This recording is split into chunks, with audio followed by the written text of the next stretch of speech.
When the sunshine goes away and the Raiders and Caravan come to Barda-Dowling Stadium here at Mount Carmel High School to play, it's obvious to all that summer is over, but a new season is rolling in. And my good friend Christo's team is here. That new season is my favorite one. It's high school football.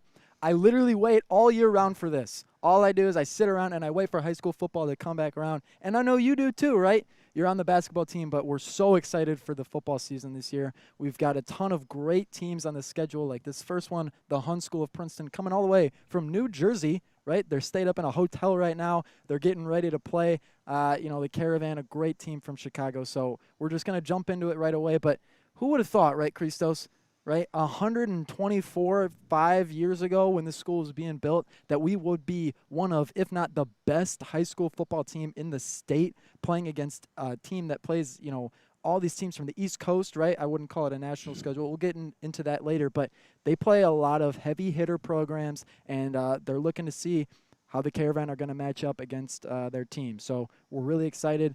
Christos, you got anything to say about the game? I'm excited, man. Been waiting all year as well. It's pretty hot today. It's been almost 100 degrees, I think, at one point. So I know Thursday, obviously this is pre-recorded.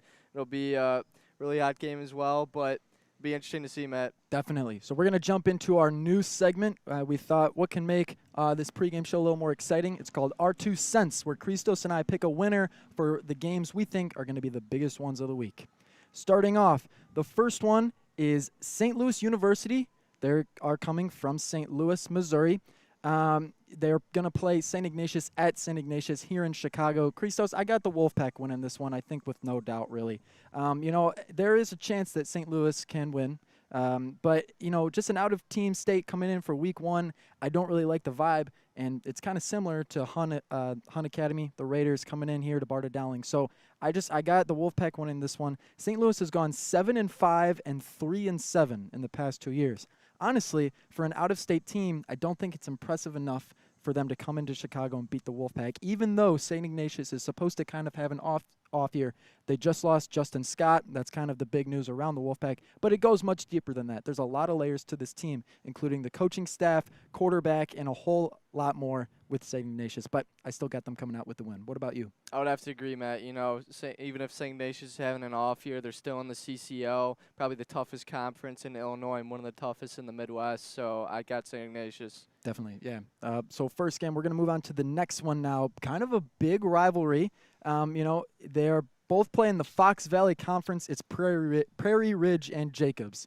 While they might not be that well known across the entire state, while they might not be some of the best programs in the state, this is a must-watch every year for those that are fans of these two schools, obviously. This is a pretty big rivalry. It has been in the past couple of years. Prairie Ridge won 6-0 last year over Jacobs. Jacobs went 6-4 last year, so they're trying to rebound back. And these schools are only 20 minutes apart, right? You drive down one road and you make it there to the other school. This one is going to be at Jacobs this year. And I got Prairie Ridge coming out with the win, though. I think they're going to continue that win streak against Jacobs, beat them last year 6-0. I think they're going to beat them by an even larger margin this year.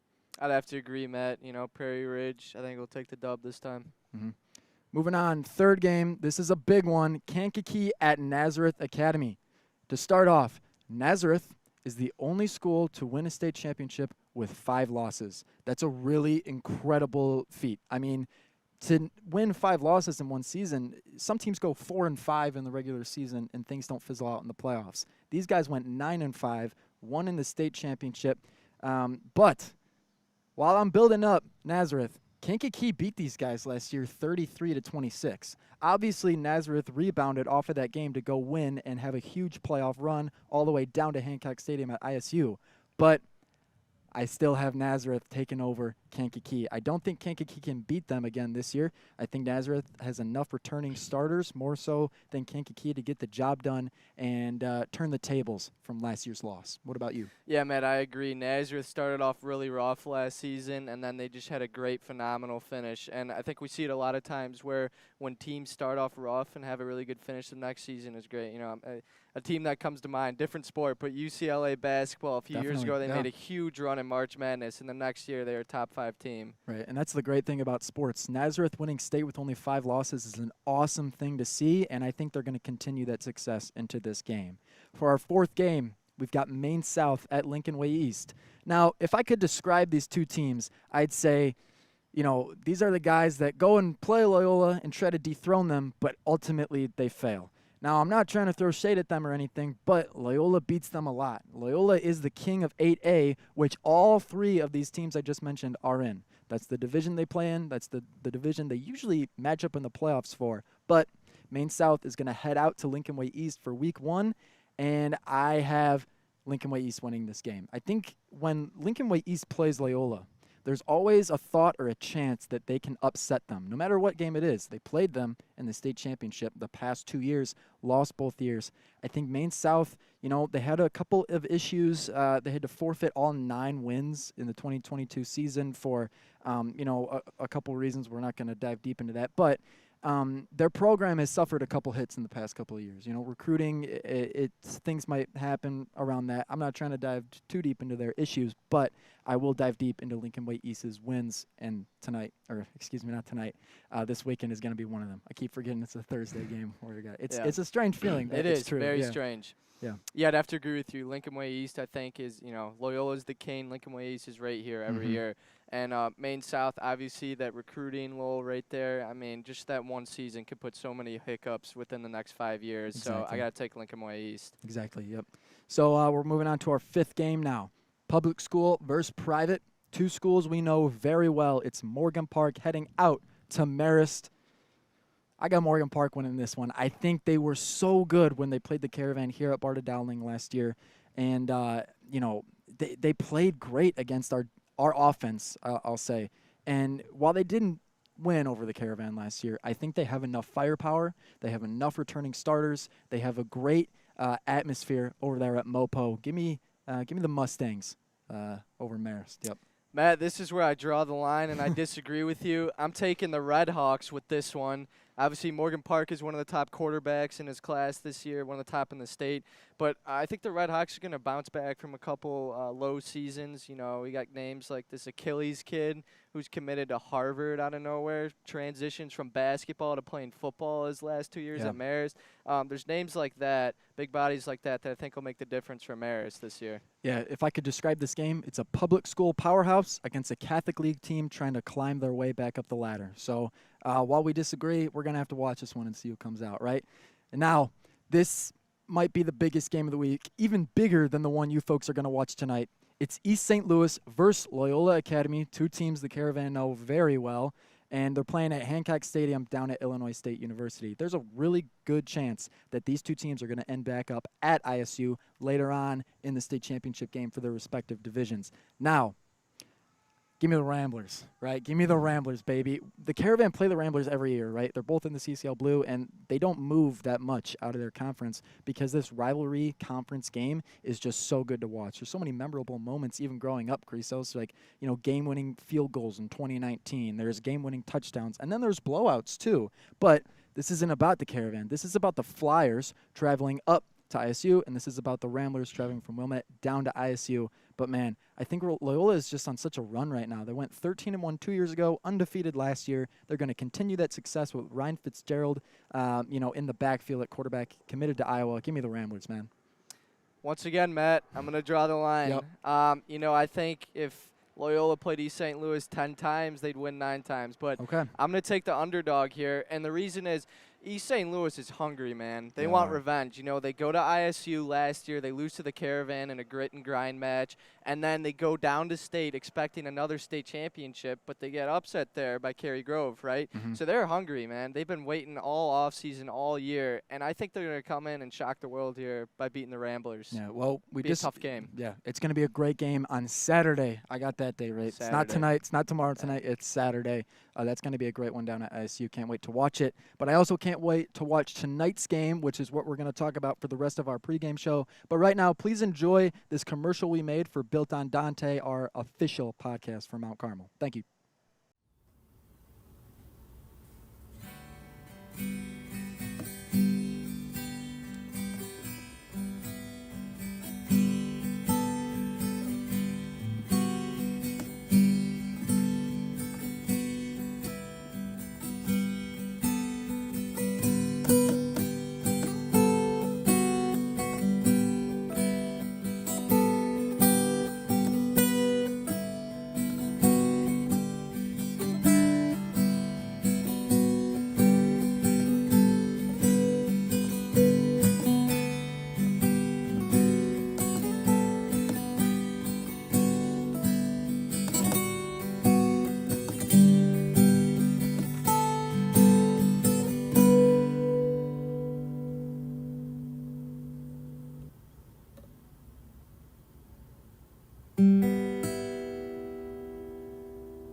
Ladies and gentlemen, welcome back to Champions Way. And folks, tonight is a great one. The Hun School of Princeton coming all the way from New Jersey to here, Chicago, Illinois, to play the Caravan here at Barda-Dowling Stadium. Christos, I'm pretty happy that the Caravan didn't travel out there because this is going to be a great home matchup. And we haven't really seen one of those in a while. A lot of our home games here at Barda-Dowling are kind of blowouts, let's be honest, right? We haven't had a great one since probably 2 years ago maybe, or we had that playoff game against Batavia, but I'm talking more so regular season. So, man, let's just jump into it right away. You got any final thoughts on this game? It'll be interesting. You know, it's a team that be bigger than anything we've seen, probably bigger than Loyola even. So it'll be an interesting matchup. Going to be interesting. Let's head into our pregame stats, our slideshow we've got for you guys. Thank you. Ladies and gentlemen, 7 o'clock kickoff here at Barda-Dowling Stadium. Some Thursday night football, but this one is not on Prime Video. This one is here on the Caravan Broadcast Network. The season opener, Raiders taking on the Caravan. Now, Christos, let's be honest. Our guys are kind of getting tired of rings. They want them crowns, baby. Tied for the most state championships, Illinois. They've got 15 of them. But, you know, keyword tied. Who are we tied with?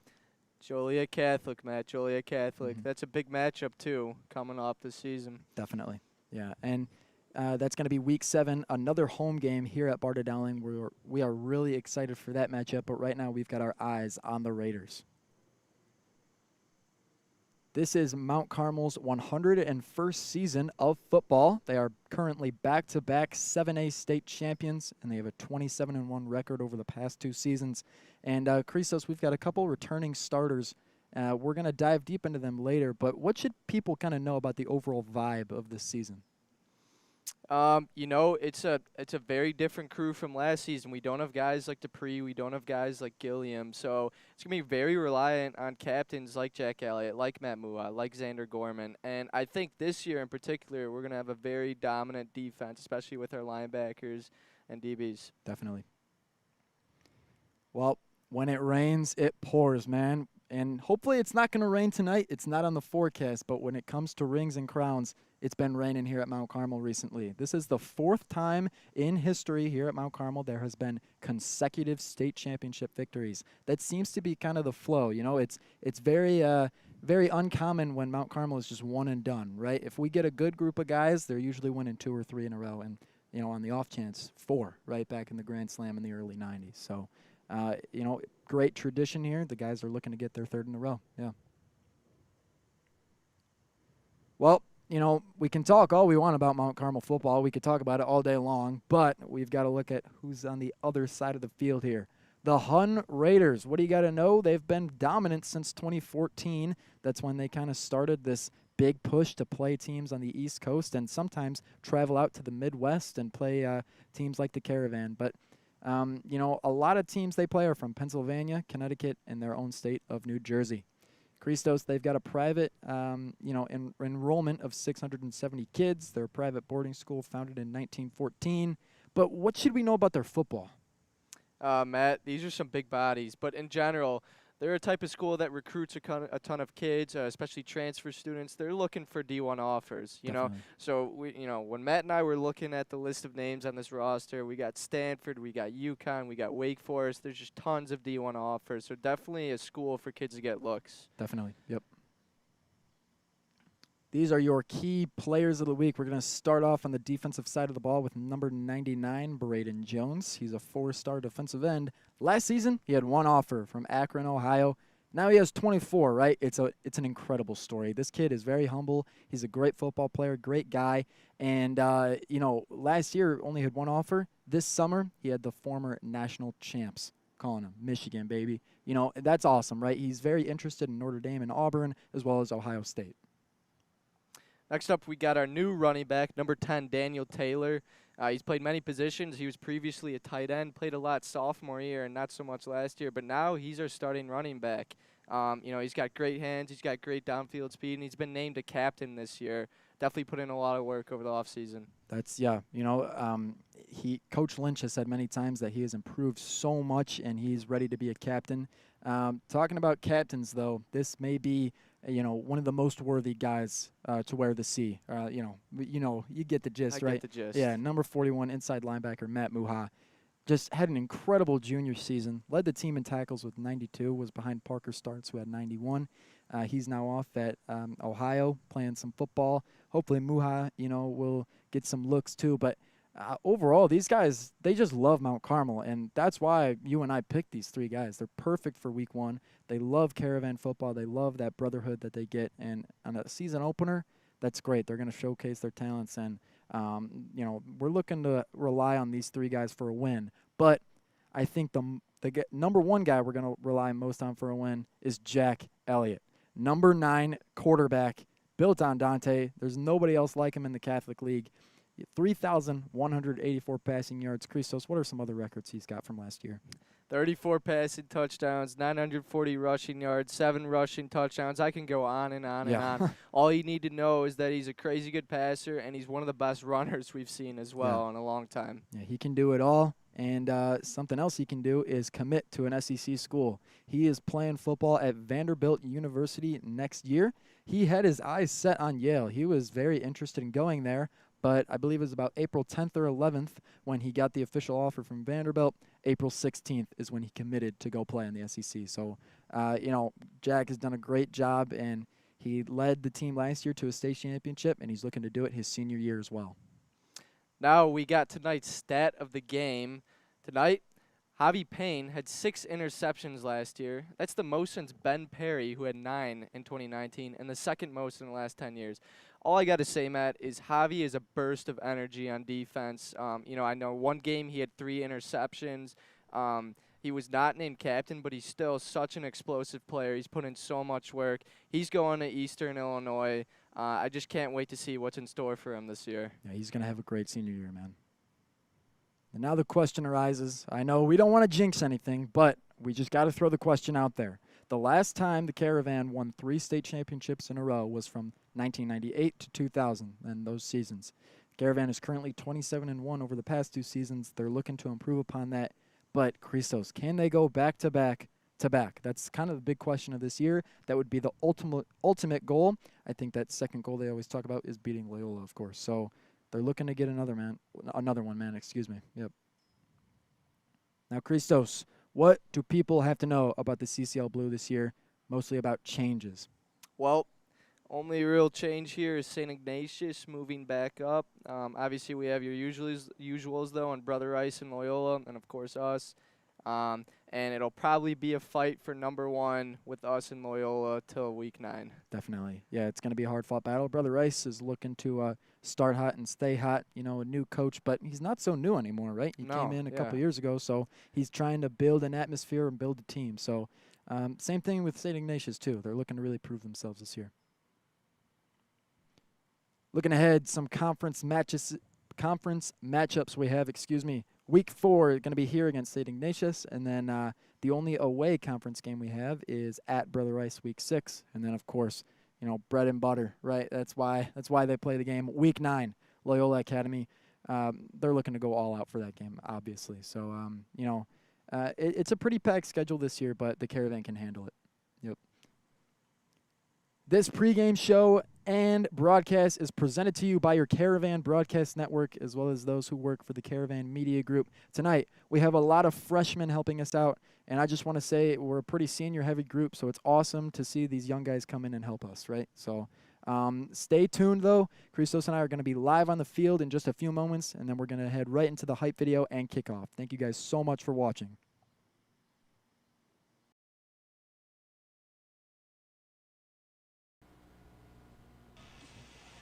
Ladies and gentlemen, Caravan fans, welcome back to Barda-Dowling Stadium and welcome back to high school football. My name is Matt Malloy. I'm going to be your play-by-play announcer tonight. I'm joined here with my good friend and the best color commentator in the Catholic League, Christos Demas. Christos, how are you feeling about tonight's Thursday game? Today, been going here in Chicago, reaching as 100 on Wednesday, but It's a hot one, folks. Yesterday, a couple schools in the area closed down because of the heat index. The Caravan decided to come in and prepare for today's game. They had a morning practice this week. They've been battling the heat, but we know in the coming weeks, the weather's going to get pretty bad. It's going to start snowing, raining, and that cold front is going to come in. But right now, we can enjoy some summer football, right? It's still August. It's August 29th. It's a Thursday night.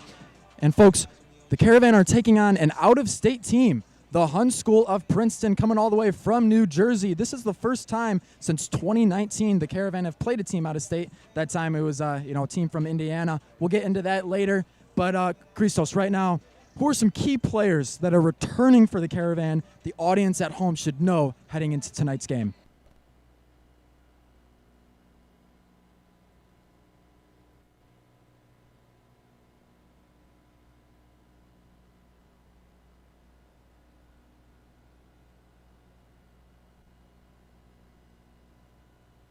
Now, on the other side of the ball, defense. The defensive line has been a little shaky. Never mind, I'm just kidding. Those DNs are ready to go. It's Joey Quinn and Braden Jordan. Let's talk about Braden Jordan for a second. D1 Bray, it's what they call him. Last year, he had one offer from Akron, Ohio, and this past offseason, it was the recent national champions on his phone. The Michigan Wolverines called him up, and they want him to come play in the Big House. However, he has not made a decision yet. His top 5 schools are Ohio State, Notre Dame, Michigan, USC, and he's got a couple more in there. So I guess top 4. But we were talking to him earlier this week. Those are definitely his top schools. He's very interested in Notre Dame and Ohio State. He's going to go somewhere great is basically, I guess what I'm trying to say, Christos. But, let's step away from the players for a second. Let's head to the coaches, all right? We're gonna talk about Coach Lynch in just a second. I want to talk about Landon Cox, the new wide receivers coach, all right? If you compare the wide receivers room from last year to this year, it's in a completely different building. That's how different it is. Jake Cozy is really the only returning guy that got a lot of reps last year. In fact, he played in 13 of those 14 games. Christos, what should fans know about the wide receivers on the team? Said Matt, not too many returning guys. We do have one transfer. He was an all-conference player there.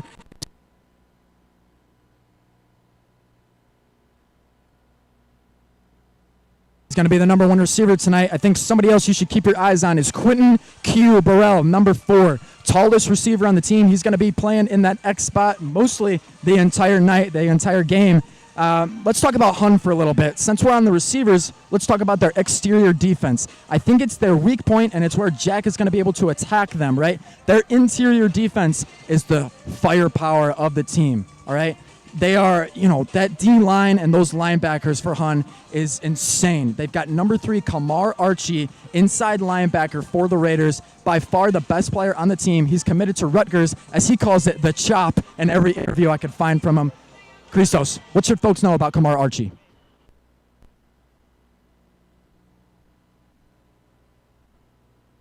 Jack Moran, quarterback for the Hun Raiders. You're going to see a lot of him tonight. He's great in the pocket. Out of the pocket, though, I think is where the Caravan are going to be able to attack him a little bit. When he gets out of the pocket, he loses his creativity that he has within the pocket. So things are going to be great. But seconds left here. We're going to wrap it up right now. And we've got kickoff coming up very soon.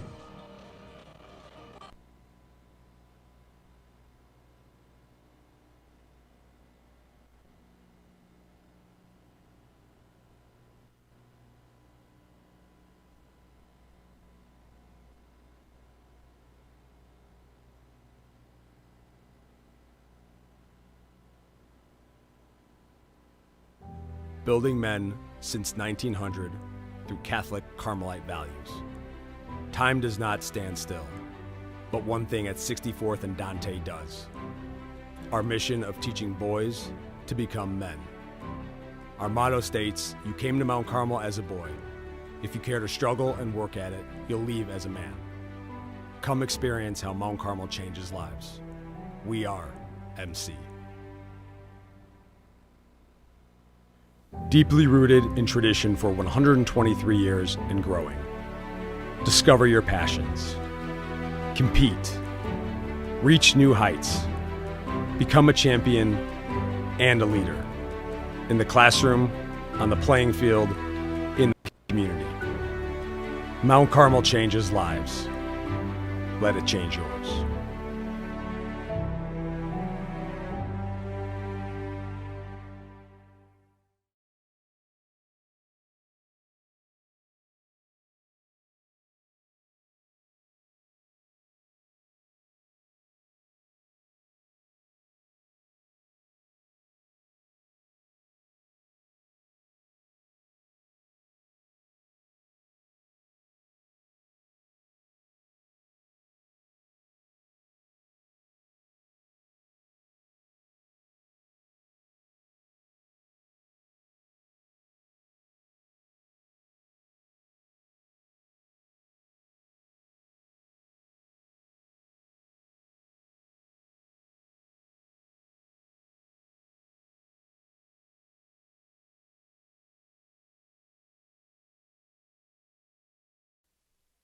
Would you like to experience what a day with the Caravan looks like?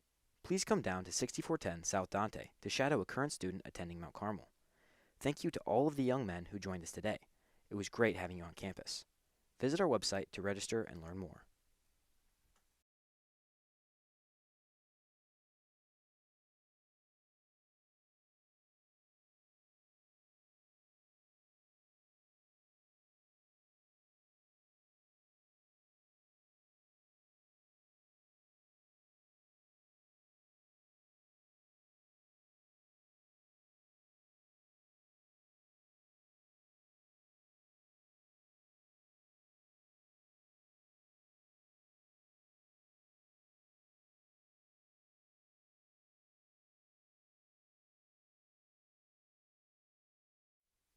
Are you currently a student that attends a grammar school?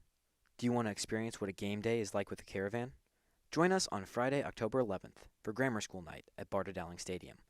The Caravan will suit up to play the Hilltoppers from Joliet Catholic Academy, and it's sure to be a good one.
Mount Carmel will host another open house this fall. Join us on Sunday, October 6th, as well as Sunday, November 17th, to tour our facilities, meet our students, and learn more about the incredible brotherhood of the Caravan. Register at www.mchs.org/visitmc.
you for this day. Lord, we thank you for this day.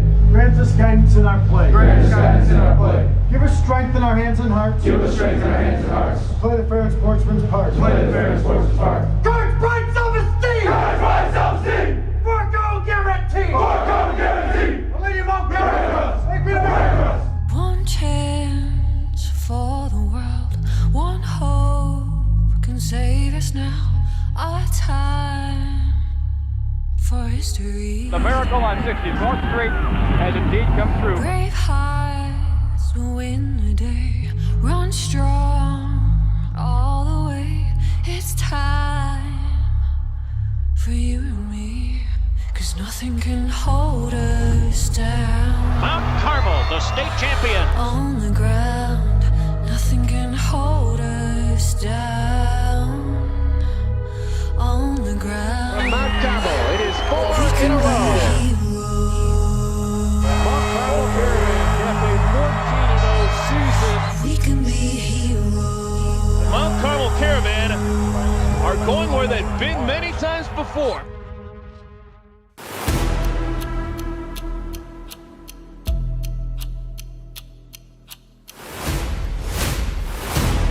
This is the moment of a lifetime. The clock's ticking like my lifeline.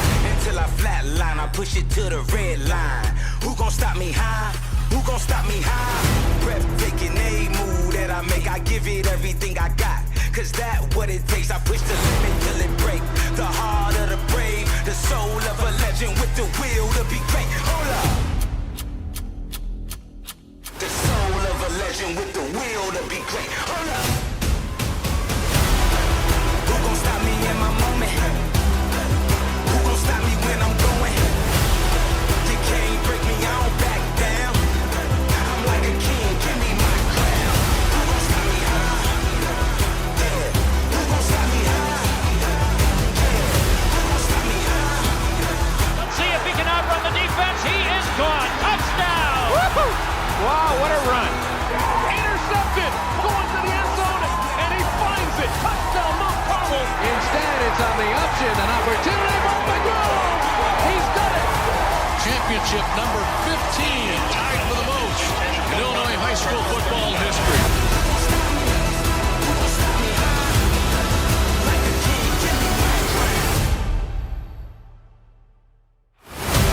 Mount Carmel has done it.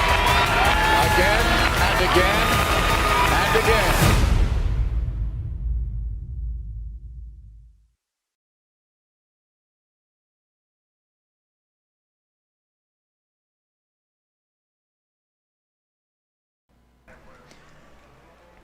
Ladies and gentlemen, Caravan fans, welcome back to Barda-Dowling Stadium, and more importantly, welcome back to high school football. My name is Matt Malloy. I'm going to be your play-by-play announcer for the evening, joined here with my good friend Christos Demas. Christos, how you doing, man? I'm feeling great, Matt. You know, it's been almost a year since the last high school football game. Caravan obviously won the state championship, ending on a good note, and we're ready to keep rolling here. Right. That pregame clock has now just ticked down to 0. We hope you enjoyed our pregame show and our live segment down on the field, as well as the hype video made by Coach Frankie Lenti. The team is grouping up in the end zone right now. If things look a little different from the media group, it's because we are no longer on the roof. We are in the press box for tonight's game just to cover up any concerns. So we've got a ton of camera angles. And Christos, we're going to head things over to Johnny K right now.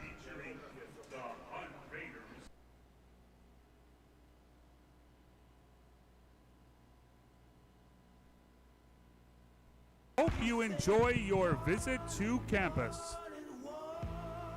The Caravan would like to thank Verdoliak Law for being the presenting sponsor of tonight's game. We thank them for their continued support of Mount Carmel football.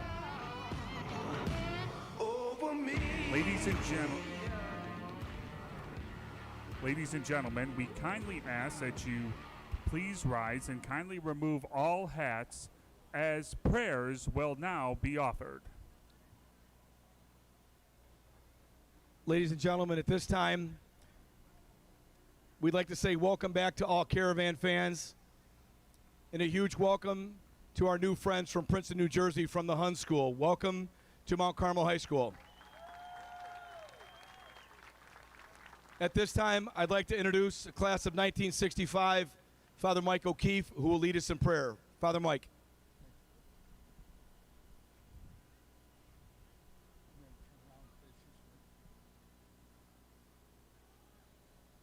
Please join me in the name of the Father, and of the Son, and of the Holy Spirit. Amen. Heavenly Father, we give thanks for this very pleasant evening and for the beauty of your gift of creation. We give thanks that our guests from New Jersey have traveled safely to be with us on this field. We give thanks for the enormous and varied talents that you've invested in the young men and women on and around this field tonight. Inspire us as faculty and staff to follow through on our commitment to invite them and challenge them every day to be at their best. We give thanks tonight that we'll have an opportunity, our student athletes will have the opportunity to play with class, courage, and confidence. May they respect their opponent and our game officials, and may they finish this game with no regrets and without serious injury. We ask your presence among us in the name of the Father, and of the Son, and of the Holy Spirit. Amen. Our Lady of Mount Carmel.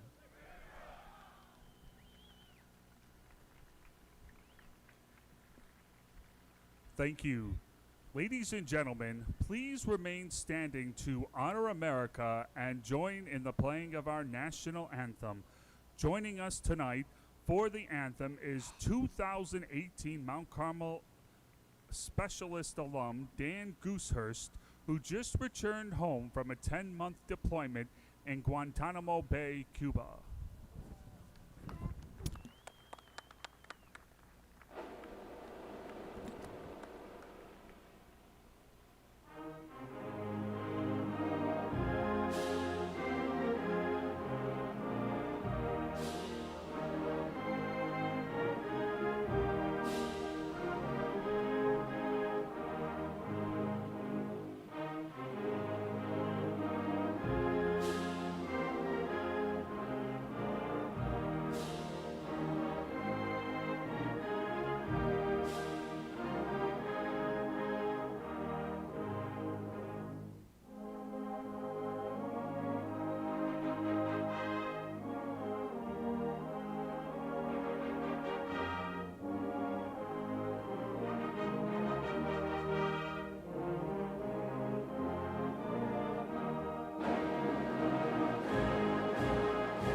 He's getting ready on the field. You can see captain and senior leader, quarterback number 9, Jack Elliott, getting the guys ready.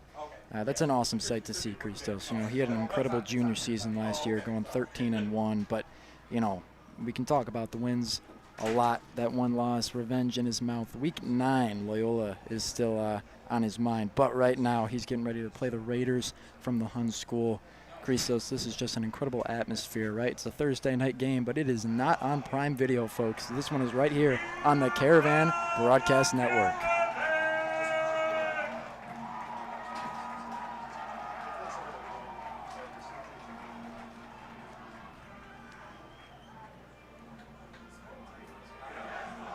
These guys are on a routine every game day, from 8:05 a.m., maybe even earlier for some of these guys, all the way until 10:30 when the game is over.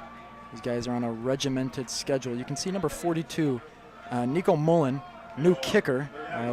Louis Geppetto has been the kicker for quite a long time, 3 years, graduated last year. Nico played some soccer today, and then he made it here to Barda-Dowling to be the kicker for the football team. So very interesting. He's not going to kick this one off. It's going to be the Hun Raiders that do. However, It's going to be great to see the Caravan get their first offensive drive. And, we've got Javi Payne, number 3, back there, as long as Quentin Burrell, number 4. Yeah, Matt, like you said, Nico had a game at 4:30, just made it here to Barda-Dowling, but we saw number 8, Jackson Barons, warming up as kicker in the pregame.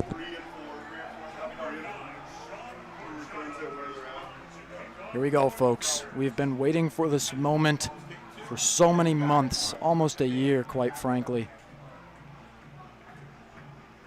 The Hun Raiders, they're going to get things going here at Barda-Dowling.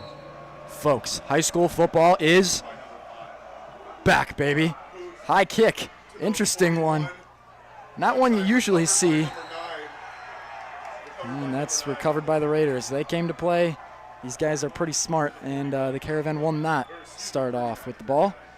Number 41, Matt Muha, who was out there for the action, will stay there on defense, as well as number 3, Javi Payne. Well, Matt, Raiders are going to be in for a hell of a battle tonight.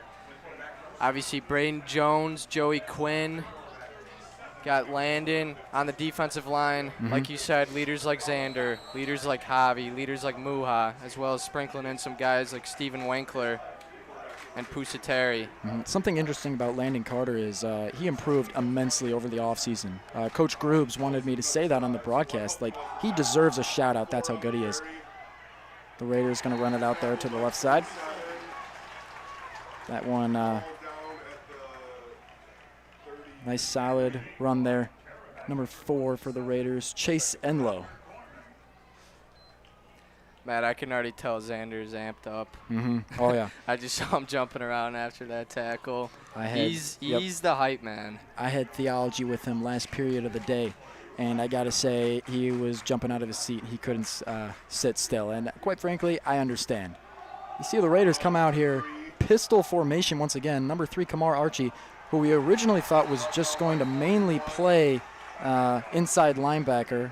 We see him coming out there in running back. So we did all of our homework we could, but I think Hun truly deceived us heading into this game. So we're going to see a lot more of Kamar Archie as he stays out there on the field, I believe.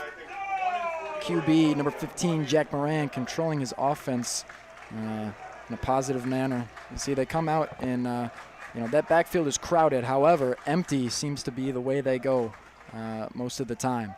It's another handoff. They have yet to throw the ball. Chase Enlow going to run it again up the left side. That's a first down off a 3rd and 1. The Raiders are just pushing down the field. They recovered the ball off of the kickoff, and now it's just been first down since. Yeah, man, it's a tough spot for the Caravan to start in, at their own 40, at their own 35, now going down to their own 20. I mean, look how packed that backfield is, Wildcat formation. Kamar Archie going to take a big hit by Muha. He came to play. That's how Muha rolls. He was angry from that kickoff, man. He saw number 9 for the Raiders, Sean Corchado. He received it. I have Corchado down as a DB and wide receiver. Their actual place kicker is Caleb Feinberg, number 30. So when I saw Corchado run out there, I was a little intrigued, and it eventually came out to this, where the Raiders now have the ball at the Caravan's 15-yard line. Moran takes the snap. It is yet another handoff. They ran that same play 4 times, and it's only the first drive. They have not passed the ball yet. That's Xander again on the tackle. The second tackle of the night. Xander and Muha are going to have to lead this defense. The D-line is great. It's just there's no senior leadership on it, Landon Carter, Braden Jones, and Joey Quinn, all juniors. Same formation, and it's the same play. They really want Enlow to get in the end zone, but he does not. Nope, they're marking him out. They're marking him out at the 2-yard line, I believe. That was a close one there, Matt. I thought he just barely missed the pylons. Man, we'll see what they say. If the Raiders were to score off of that play, it'd be like punching the Caravan in the nose. They didn't even have to pass the ball, and they're on the verge of scoring here. Well, they're not going to pass here. Yeah. I mean, Caravan defense have got to find some energy right now. Moran under center. Handoff up the middle. Helmet goes flying. Fumble recovered by the Raiders. Whistle blown. The play is dead. You see number 32 for the Caravan, Roman Iguabike, sophomore inside linebacker, standing at 6'2", 215. He almost got a hold of that one, but the Raiders recover it. 3rd down, 1 yard to go. They're right at the goal line. They just got to punch their way in. And yet again, Christos, the same formation. They haven't run anything different. Bone crushers out there, Matt. Yeah, that's going to be good. It'll be the Raiders that draw first blood here in the season opener. Caravan sideline pretty quiet, and the Hun sideline is, they're amped up, and rightfully so. You saw a bone crusher out there, Christos, so I just want to point out, Coach Grubbs also said they're going to be throwing him in there a lot, on 3rd down, right, just to throw some pressure up the middle. So now Feinberg is out there, the place kicker, to kick the extra point. I don't believe they're going to, fake this one and go for 2 or anything like that. Number 11, though, Bryce Kania. He did absolutely nothing on that first drive, right? He obviously had a couple blocks and supported running backs Chase Enlow and Kamar Archie, but they didn't even try to pass the ball.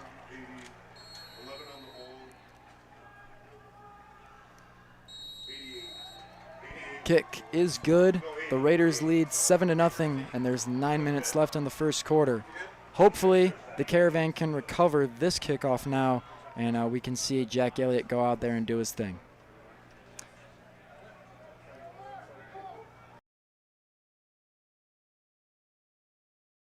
A unique destination that welcomes young men from more than 100 different zip codes with diverse backgrounds who strive for excellence academically and athletically, who compete together as brothers, bond through faith formation, and work together to be leaders in the community and graduate as men of Mount Carmel. We are MC. And we're back, a very familiar place. We were just here. It's still going to be Javi Payne and Quentin Q. Burrell. Things are not changing there for the kick returners. And I'd also like to mention, though, number 9 for the Raiders, Sean Corchado, is still out there, kicking the ball, right? I'm kind of surprised it's not Feinberg, the place kicker for the team. They might try to do the exact same thing they did. No. Javi Payne receives it at the 3-yard line, runs it right up the middle. Dog pile just past the 20. Things are getting a little chippy. They throw the flag. These Hun kids they're going crazy, man. Yeah. They're amped up. They came all the way from Princeton, New Jersey, just run down the field, literally and figuratively. They did not pass the ball a single time on that opening drive. Yeah, Quentin Burrell got a little riled up there. Yeah.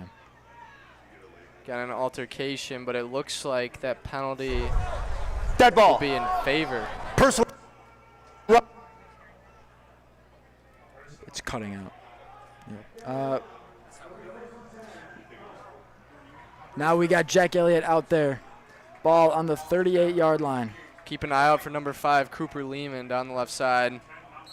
The new receiver from Neuqua Valley. Elliott alone in the backfield, takes the snap, quick pass out to the left side. Jake Cozy, number 14, picks up on it. I don't know if he got any yards there, Christos. He might have actually lost some. Yeah. Yeah, Matt Cozy started only 1 game, I believe, last year. Had a touchdown against Brother Rice. Yeah. Had no receiving touchdowns, but, he played in 13 games, had 7 receptions for 62 yards. He's looking to kind of be a senior leader as far as receivers goes. Cooper, Lehman out to the right side, number 5. Strong hit there by the Hun defense.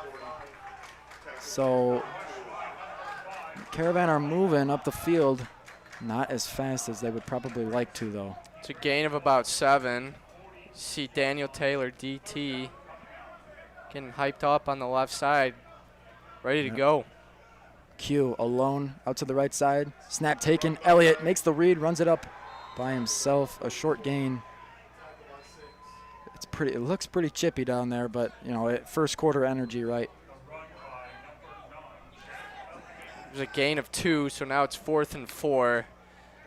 And if you know Coach Lynch, you know he likes to go for it on 4th down, Matt. He does, there's a lot of science out there about punting the football, and I think Jordan Lynch has done a bit of his own research, right? They're going to go for it here. Motions, Madden Wilson. Did they get him to go? Looks like they did. I think they got number 10. That's Seth Clark for Hun Academy, the D lineman. Dead ball. Encroachment on the defense. 5-yard penalty results in a first down. First down. There we go. And, well, I guess that's why you go for it, right? Yeah. Like I said, Coach Lynch has done a lot of research. So we're getting in the swing of things here. It's only been a few minutes since kickoff, but the Raiders are up 7-0, and the Caravan are at about midfield, trying to move down and strike back. Taylor stays in the backfield with Elliott. He's got Cooper out to his left and Q out to his right. Takes the snap. It's a handoff. DT gonna move up the middle, past the MC, but goes down right before the 40. Looks like it might be enough. They're gonna spot it just before. Yeah. Yep. Yeah, just before. Second and 1. And Matt, we're seeing Xander back out there on offense. I know they tried that out in the playoffs, and he had a few nice runs It was on a the little, jet sweep. Yeah, it was a little premature though. We had to get guys out of the program, I guess to say, to fit Xander into these plays. It's gonna be a loss there. And Matt, that's the exact play that we used with Densmore last year that worked so well. He had so many touchdowns. As funny as it sounds, it kind of reminds me of Madden Mobile in 2016 when you could just run halfback stretch the same, 10 times over again and just win the game. It was basically that jet sweep with Densmore. I can recall countless plays in which that resulted in either a touchdown or a huge gain for the Caravan. Elliott now, he's got DT in his backfield, motions him out to his right side. Gorman there lined up at tight end, and we've got Q down right here by the 50. Elliott drops back for a pass, pressure right away, caught, complete. That's Q, like we said, number 4, Quentin Burrell, just around the 25-yard line. The Caravan are inching closer towards the red zone after the Raiders responded right after kickoff with that touchdown and extra point. Here's this hurry-up offense that we see so much. You got to love it, and Elliott knows how to run it. In the pocket, alone. Rolls out right to pass, pressure right away, makes the read. There just wasn't enough time. Matt, there's a guy we've been looking at a lot the last week. Number 55, Cole Breeler. Yes. He's going to Stanford for Hun Academy. He's one of their captains. He's probably arguably, top 3 player on that team. Yeah, he's the heart of the defense now that Kamar Archie is lining up at running back, right? Exactly. He's not playing both ways, which is smart, right? Keep the best guy on your team healthy. Cole Breeler is looking to just pressure Jack all night. Takes the snap, fakes the pass, dishes one to DT. DT's got room to run. Looks like he's going to be stopped, though. A great play nonetheless, just around the 10-yard line. A little scuffle there. Nick Lewanski, and that's number 52 for the Caravan, with number 34 for the Raiders, Griffin Galetta. Well, Matt, you can already tell how much DT's improved since last year. He looks quick. He looks agile. He looks like he's ready to play running back. And, it's a tough transition going from tight end to running back in 2 years. And I think more importantly, he looks selfless out there, right? He doesn't look selfish at all. I know he became a captain this year, which was a little unexpected, A lot of guys thought he might just be that guy to just run the football and not be a leader in the locker room, but he has established himself as one over this offseason. We're going to see what that call was about. 4.5 minutes remain in the first quarter. The Raiders are up 7-0. Sideline warning. Mount Carmel. Okay. Sideline warning. We apologize for that feedback coming from the official's microphone. Cooper Lehman going to come off field. Allen and Cozy going to come on. Elliott. Clock. Tick-tocking DT in the backfield. Gorman there at tight end, per usual. Motions him over. Ooh, run up the middle, not going to be enough. And man, this Hun defense is big. You know, we knew it coming in, but seeing it in person is a whole lot different, Christos. Matt, now we see Winkler come in, the junior out of St. Cajetan's. He's playing primarily on defense his sophomore year, but now he's on offense. Elliott. DT in Elliott's backfield. Motions over Lehman. Takes it himself up the middle. That's a short gain. We're looking at a 3rd and goal situation. Very quick first quarter so far, Christos, but a lot could change in the next 3.5 minutes. We'll give a quick rundown of our offensive line tonight. Got number 53, Tommy LaBelle.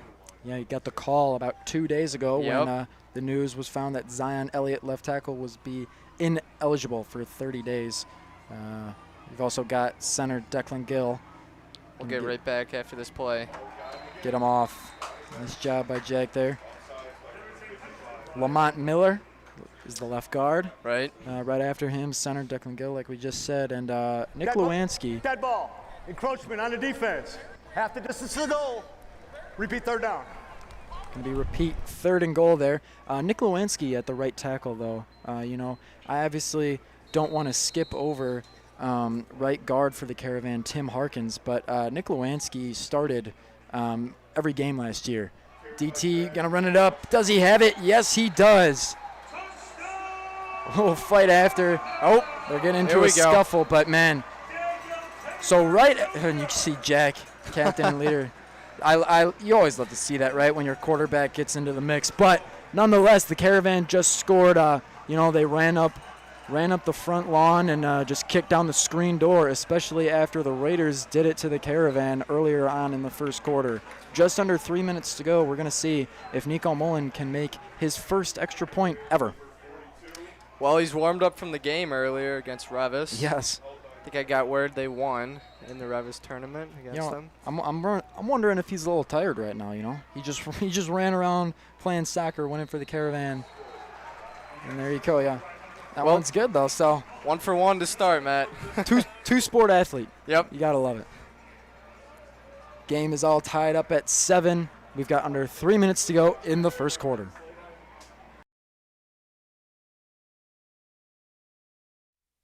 Please save the date on September 21st, 2024 for this year's gala. We are pleased to announce that this year's St. Albert Award honorees are Ned and Celine Hughes.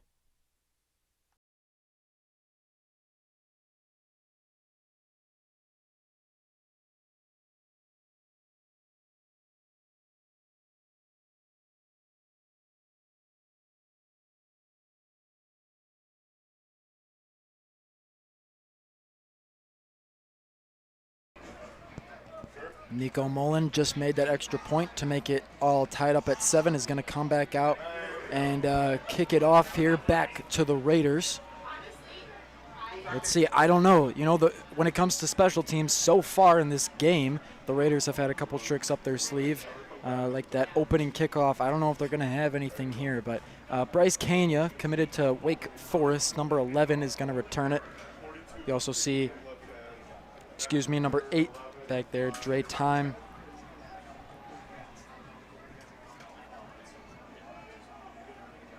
Nico getting the guys ready to run downfield. They're looking for a big hit. That could absolutely change the momentum of tonight's game. Both teams have scored on their opening drives. Let's see what happens here with the Raiders. Fielded by Kenya. Gonna run it the opposite direction. Not a hard hit, but they bring him down just past the 20-yard line. The Raiders still in their own territory. Flag is thrown. We're gonna see what that call was right there. But the Caravan defense is ready to go. Number 1, Gavin Conjar out there, as well as Matt Muha. Still waiting on the call. Return. Holding on the return team, number 44. 10 yards from the end of the run, it'll be 1st and 10, Hun. Well, Matt, Nico's not the first two-sport athlete in terms of kickers from Mount Carmel. No. If you think back to the 90s, the brothers Mile and Ante Kap, I believe their parents were immigrants from Croatia, and Mile is the longest field goal of all time for the Caravan at 48 yards. Very impressive. Let's see if things change this season, though. You never know. Nico does have a boot pass way downfield, complete, and it looks like the Raiders going to take no time to respond after the Caravan come knocking on their front door. That penalty holding on the kickoff didn't even matter. The Raiders are now up 13-7 after a long pass there. Connection from Moran to Kenya. Well, Matt, we were talking about Kenya the whole time leading up in the week. He's going to Wake Forest for a reason. Yes, he Shows is. it right there. Yes, he is. Sideline warning on Hun. Okay, so both teams have a sideline warning. It's a grit match, Christos. It was clear early on, right? These teams have already gotten in a couple scuffles. I can only imagine what the trenches sound like down there, right? One team from New Jersey, one team from Chicago. You got some interesting accents going on, but you've probably got a little more interesting conversations if you can pick up what I'm going at there. I'm picking up what you're putting down, man. Yeah. So Caravan are going to come out to receive yet again another kickoff. 3 touchdowns have already been scored, 2 of them by the Raiders. We've got a little over 2.5 minutes to go in the first quarter. Neither team has called a timeout, which is pretty interesting because this has been a super fast-paced game. I'm really surprised Coach Todd Smith for Hun nor Coach Jordan Lynch for the Caravan has called one yet.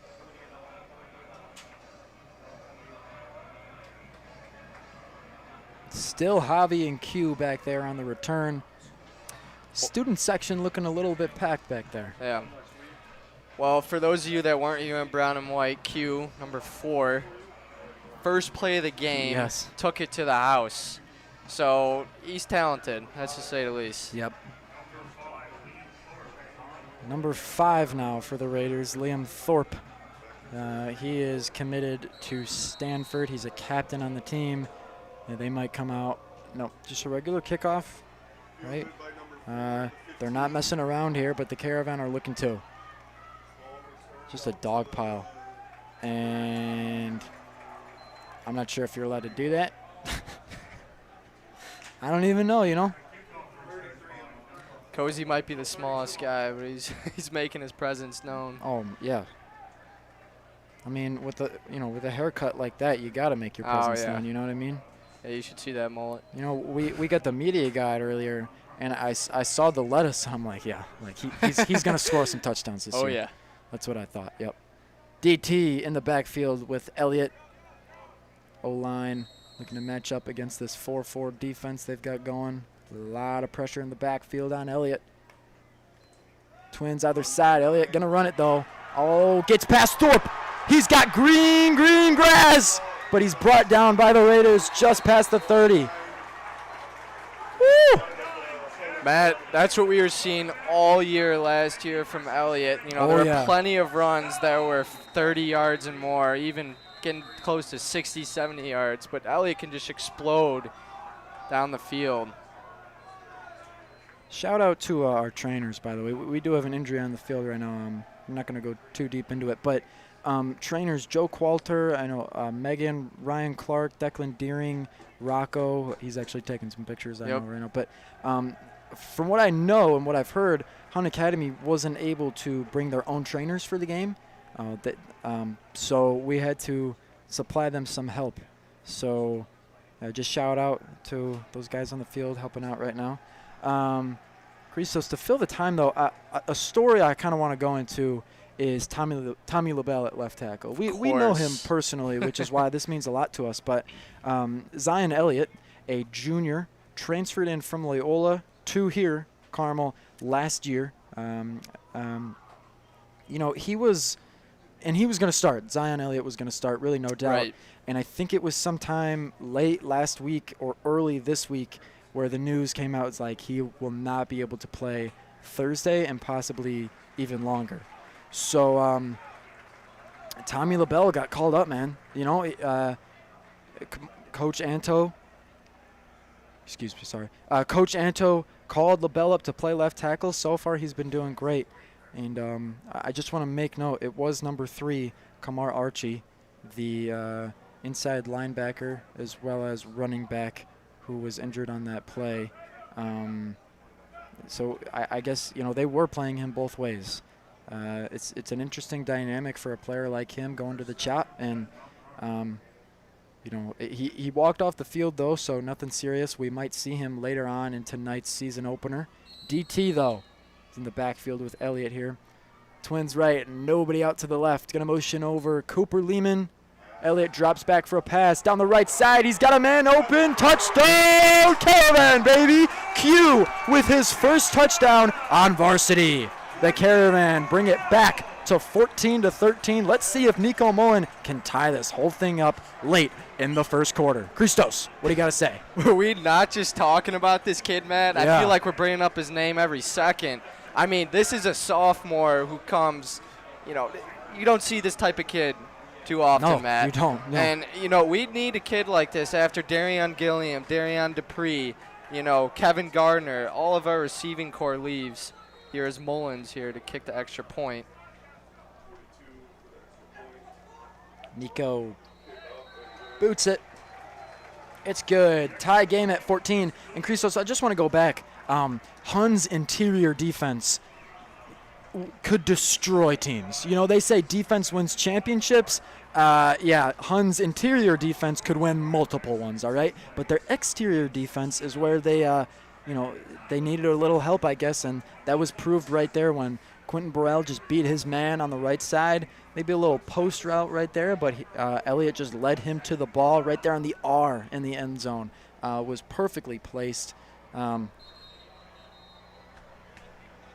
was perfectly placed there. Great job by Elliott on the throw, and even better job by Quentin to secure his first touchdown reception. Yeah, Matt, real quick, I want to go back to Bone Crusher. We mentioned him. Might be asking, who am I talking about? Bone Crusher is our freshman O-lineman, number 79, Caleb Tucker. Look at that replay. And he weighs Sorry. 330 pounds. I'm distracted. I know. Yeah, but no, you're right. Bone. He's a beast. I don't know what he's eating, Matt. He's in my studium, right? And we came into school on Tuesday. It was about 104 degrees on the 3rd floor. and Bone says, "Mr. Haggerty, man, like you gotta let me go. You can't keep me up here. I'm struggling. Like I gotta do something. I gotta put some ice on my forehead." But and Bone looks to be doing all right down there on the sideline. He's getting some playing time too, which is great. I love how Coach Grooves is playing them all. Kania brought down just before the 30, maybe on the 25. And the first quarter started off way too fast. Honestly, definitely. I didn't even have enough time to process. But if you would have told me there would be 2 minutes and 10 seconds left in the first quarter and this game would be tied up at 14, I would not be surprised, Christos. We knew this was going to be a gritty match. We knew it was going to be a close one. And I am sure that this score is going to be very similar around the same time in the second quarter. Caravan are just going to have to find ways to pull away. This 3-man front on defense might be the answer. Moran steps back. Pass over the middle is complete to number 44 for the Raiders. Looks to be Ryer Kush, defensive lineman and tight end, standing at 6'4", 230. 6'4", 230. Let's talk about that. That's about average for Hun.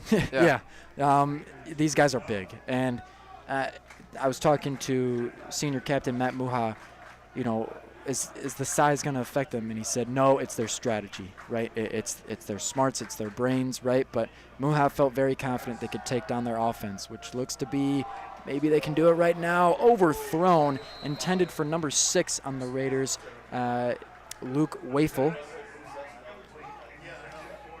Yeah, Luke there could have had a touchdown very similar to his teammate and fellow captain, number 11, Bryce Kania. Well, speaking of Bone Crush, you see number 79 running on out there. He's getting ready to line up. Here we go. Yeah, talking to Coach Grooves, he said they were going to put Bone in around, if it's second down, third down, they just need to put some pressure up the middle. As you can see, that's what they do here. Matt, I just saw him take on 4 guys at once. Yeah, I can't explain it. I mean, could you imagine being a freshman First of all, you're 330 pounds, and you're 14 years old. We could get into that, but you're a freshman, you come out, and you're playing here in the first quarter of the season opener. That's awesome. So, man, I had a bit of a shock when I looked at the roster and I saw he was born in 2010. Like, that makes me feel old. Oh, man. 5 out. Moran alone in the backfield. Plenty of time to throw, and he does. That one is complete to number 8, tight end Dre Time. They're going to move the chains. Raiders are now in Caravan territory, but what that means is senior captains Xander Gorman and Matt Muhau are going to have to lock down these guys. Well, Matt, a new face to the Caravan defense, DB number 2, Tavares Harrington. He's a sophomore. And if I could do a player comparison, Dylan Conway comes to mind when I watch this kid, if you know what I mean. Run up the middle, the same play that got them into the end zone earlier on in the first quarter. Chase Enlow seems to be the kind of go-to running back, but honestly, that's not what I was expecting. And it's week 1, though. And we were kind of tipped off that this team would look drastically different than last year, and I think so far that's absolutely true. Time is winding down. These guys are going to head to their respective sidelines. We're going to head on to the second quarter. This one all tied up at 14. While we have a little break, please enjoy this commercial for our satirical newspaper, The Merchant.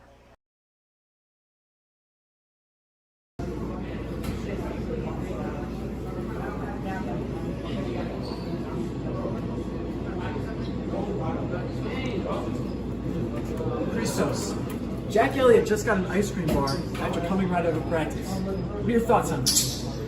Well, you know, Matt, most quarterbacks would go for maybe a Snickers or a Kit Kat, but this just really shows the versatility of QB1 here. He's got a unique skill set.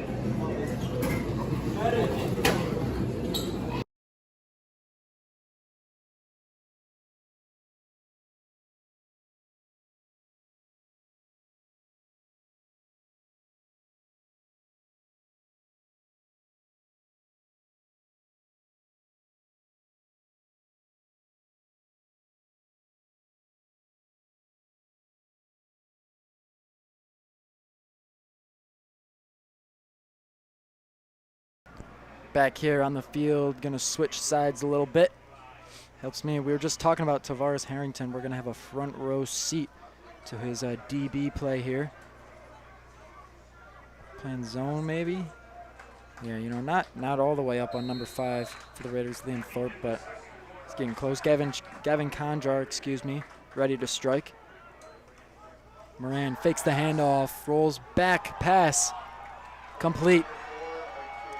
Touchdown Raiders, number 4, Chase Enlow, running back. There is a flag, Matt. Yeah. Down by the 45. Let's see. Yeah, okay. We apologize about that.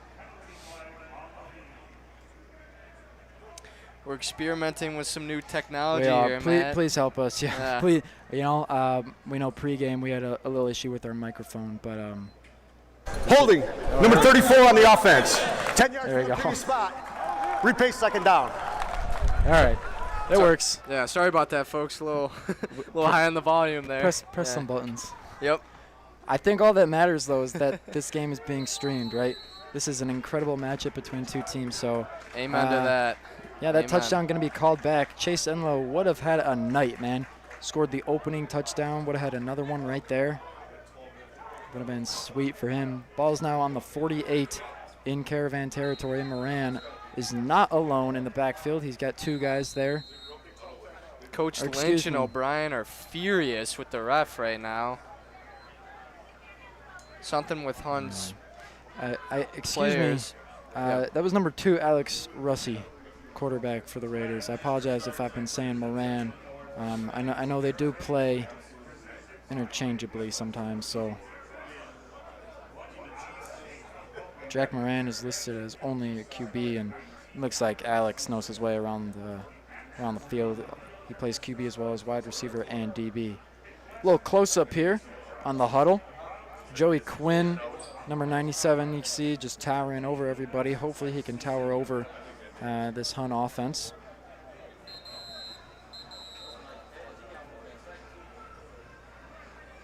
Yeah, Alex is going to stay out there. Alex Russi.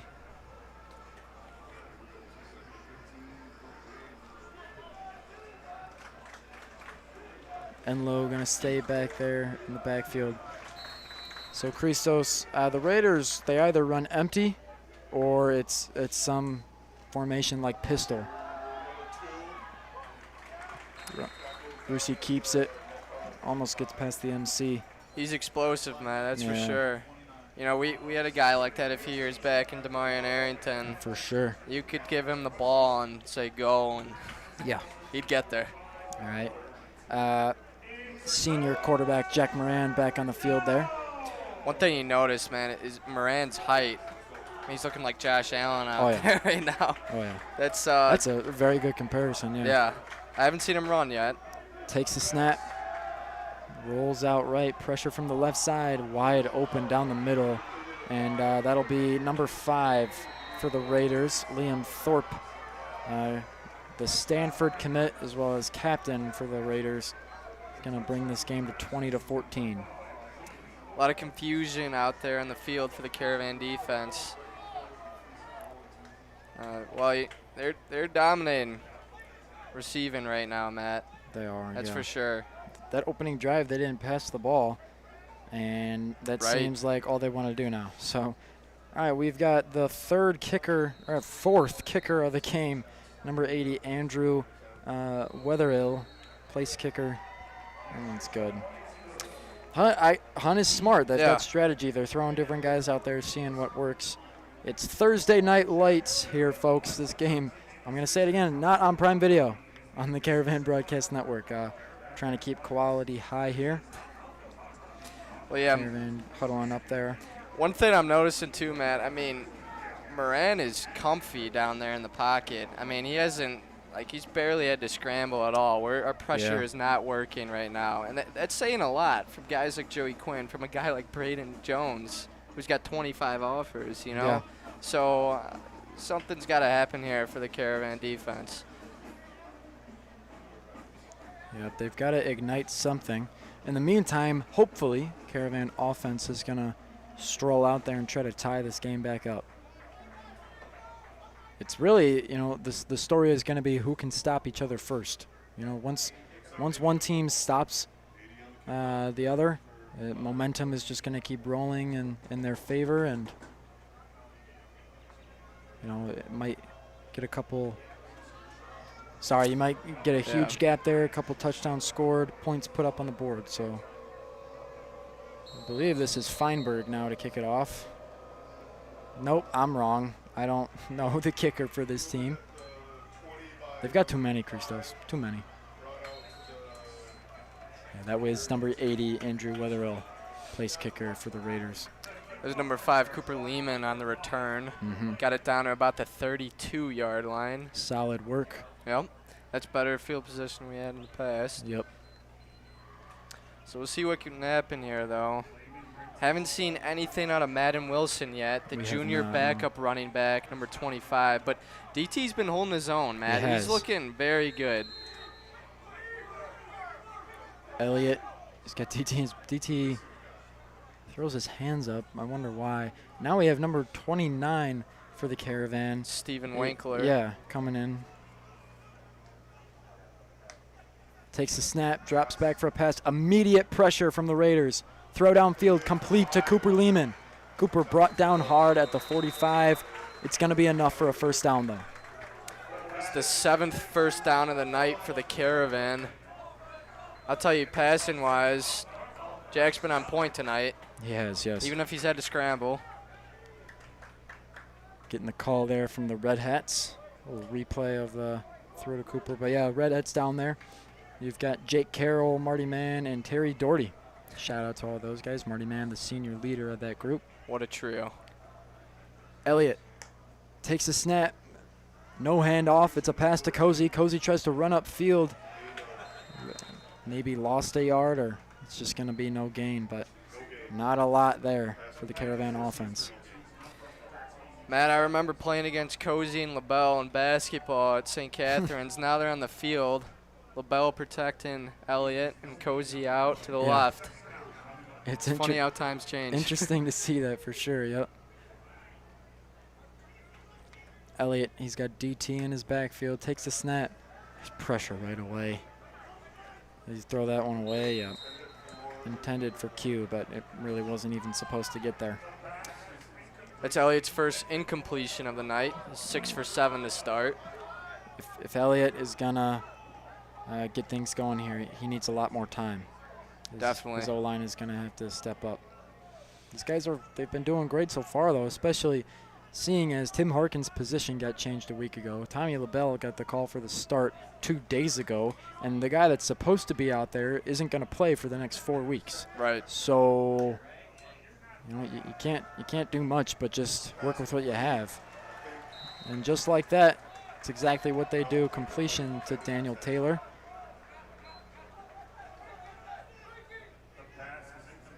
Yeah, kick team. So on fourth down, Jack is going to go back to punt it. But if I'm being honest, I don't know what's going to happen. You never really do when the Caravan line up like this. Yeah, I'm not saying anything, but, you know, this is the type of game where you might throw in a fake. If you know what I'm talking about, then you'll know what I mean when I say state championship game. Never mind, he's going to punt it away. Plenty of time, man. Rolls out of bounds. Not at the 5, but very close, maybe the 7 or 8. So Raiders are going to be in way back in their own territory. They're going to have to fight if they want to make it a 2-score game.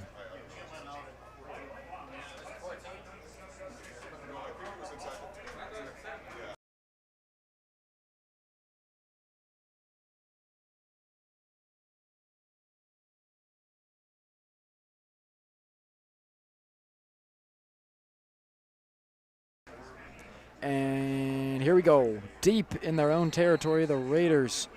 They throw out number 2 quarterback Alex Russi. Fakes the handoff, keeps it himself. Little pitch out to the right side.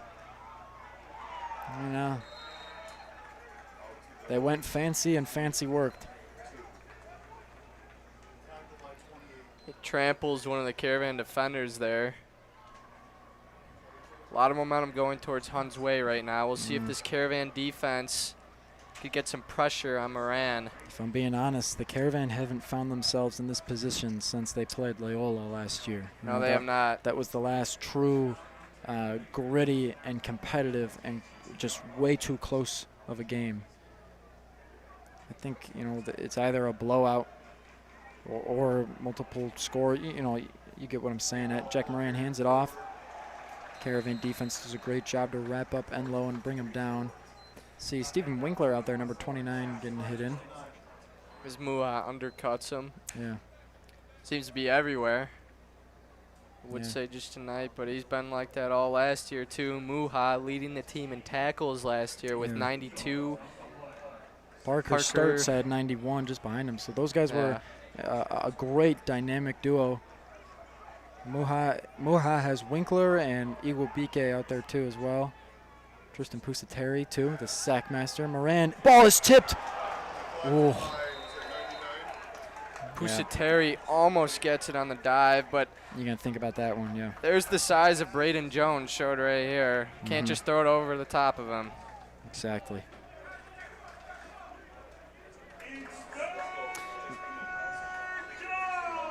So we got another 3rd down, 3rd and 8.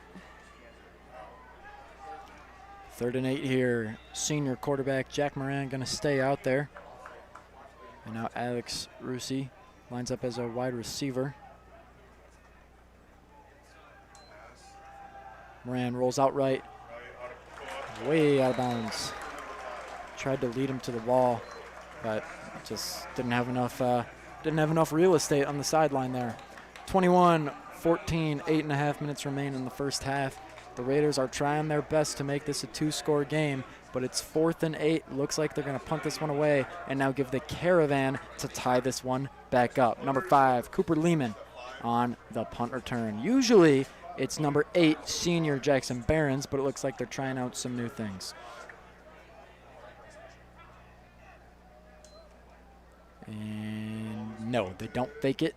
This one high. So, yeah. I'd like to talk about special teams for a moment. But talking with Marty Mann, the Red Hat, he's got to know everything that's going on down on the field. And at practice, he said they do kicking and special teams and punts for at least 20 minutes every day. Some days it's more. And it's got to be pretty demoralizing on your, on the opening kickoff for the first week. You lose the ball. The other team recovers it. So Coach Frankie Lenti going to have to go over that one, special teams coordinator. They'll figure it out, but right now, all the Caravan are concerned about is getting to that brown rectangle at the end of the field. Jack, hand off. It's probably a 1-2 yard gain there for DT. I think the biggest difference from last year to here with the running back room, obviously losing Darion Dupree.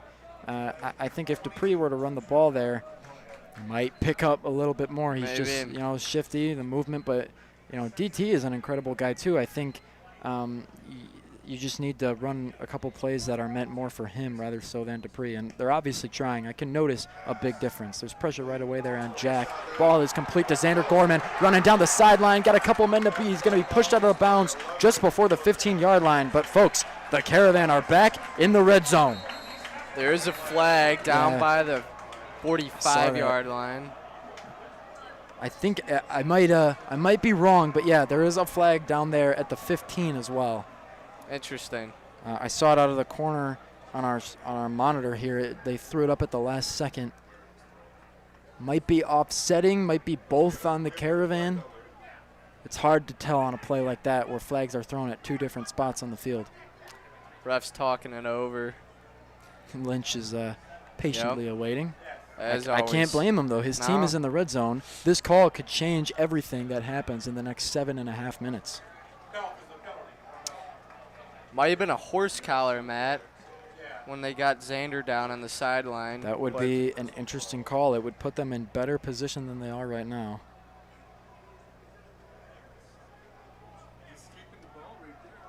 Let's see what he says.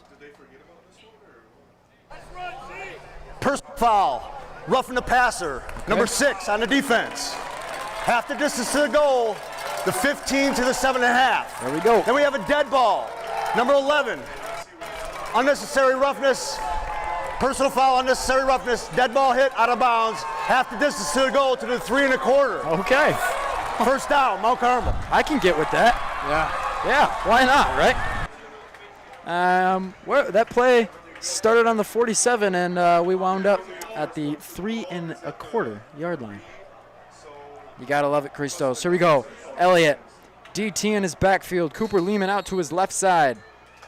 Stephen Winkler, tight end, gonna block here maybe. Motions Cooper. It's a run up the middle by DT. Does he have the gas? No. Dies down at the 1. DT throws his arms up looking for a touchdown signal. Now he's looking back to the Red Hats, just ready to go for the next play, trying to score again. Well, Matt, you're talking about Dupree, but you also can't forget about Turbo. Oh, yeah. Had about 600 rushing yards last year. He's going at Navy. Yeah, I saw he finished up his first month there, first couple of weeks. Elliott looking to run it in. He hasn't been brought down yet. Dives for the touchdown. And they give it to him. Senior quarterback runs it in. Ties the game. It's 21-20. We're going to see if they can make that extra point to pay off for Jack's efforts. What an incredible job by the senior captain and leader. We had, vision down in that corner, but Elliott seemed to see perfectly. Wow, Matt, just wow. What a dive. I mean, you right talk about it on gritty. The pylon. You talk about gritty. That's 5 tackles he broke there as a quarterback. Shout out. That's not supposed to happen from a quarterback. No. Lamar Jackson? Are we picking up a couple of those vibes maybe here for Jack this season? Not sure. We're going to have to see a couple more to finally determine it. Long snapper, Mikey Slowinski, going to throw this one back to number 8, Jackson Barons, to hold it for number 42, Nico Mullen. Nice snap. right into the student section, with which Christos, it's a little bit packed tonight. You love to see it. Definitely. Well, you know, Matt, Mullen, obviously his first game playing football since 6th grade. Oh, yeah. He was a running back in the day, but now he's kicker. You know, he's got that unorthodox approach, you know, obviously coming from not having experience in this, but you almost feel like maybe that takes away the mental aspect of kicking, you know. Definitely. It takes away, you know, the routine that you see all these kickers do, always getting in their heads sometimes. Nico just steps up and kicks it. Definitely. And it's working. And I think that's the variety you get from a soccer player. If Definitely. You know what I mean. Yeah. These guys practice multiple kicks, corner kicks. You know, if they're back on defense and need to boot it downfield, if they just want a short 5 to 10 yard pass, a nice quick one when they're rolling on offense, and a forward needs a quick play to score a goal, right? These guys practice for everything, and football kickers do as well. I think the first thing that comes to mind is the way they describe punters is almost like baseball pitchers, right? They've got a curveball, they've got a fastball, a knuckleball, things like that. And while Nico might not be a punter, I can definitely tell he put in a lot of work, and he can kick the ball a certain amount of ways, if you know what I mean. Definitely. Let's see what he does here. High one right down the middle of the field. Received right at the 16-yard line about. Runs it out to the right side into his own sideline. He'll be down at about the 29-yard line. That was number 5 for the Raiders, Liam Thorpe. So we see this Caravan defense come back. They had a stop last drive. We'll see if they can turn this momentum into something here.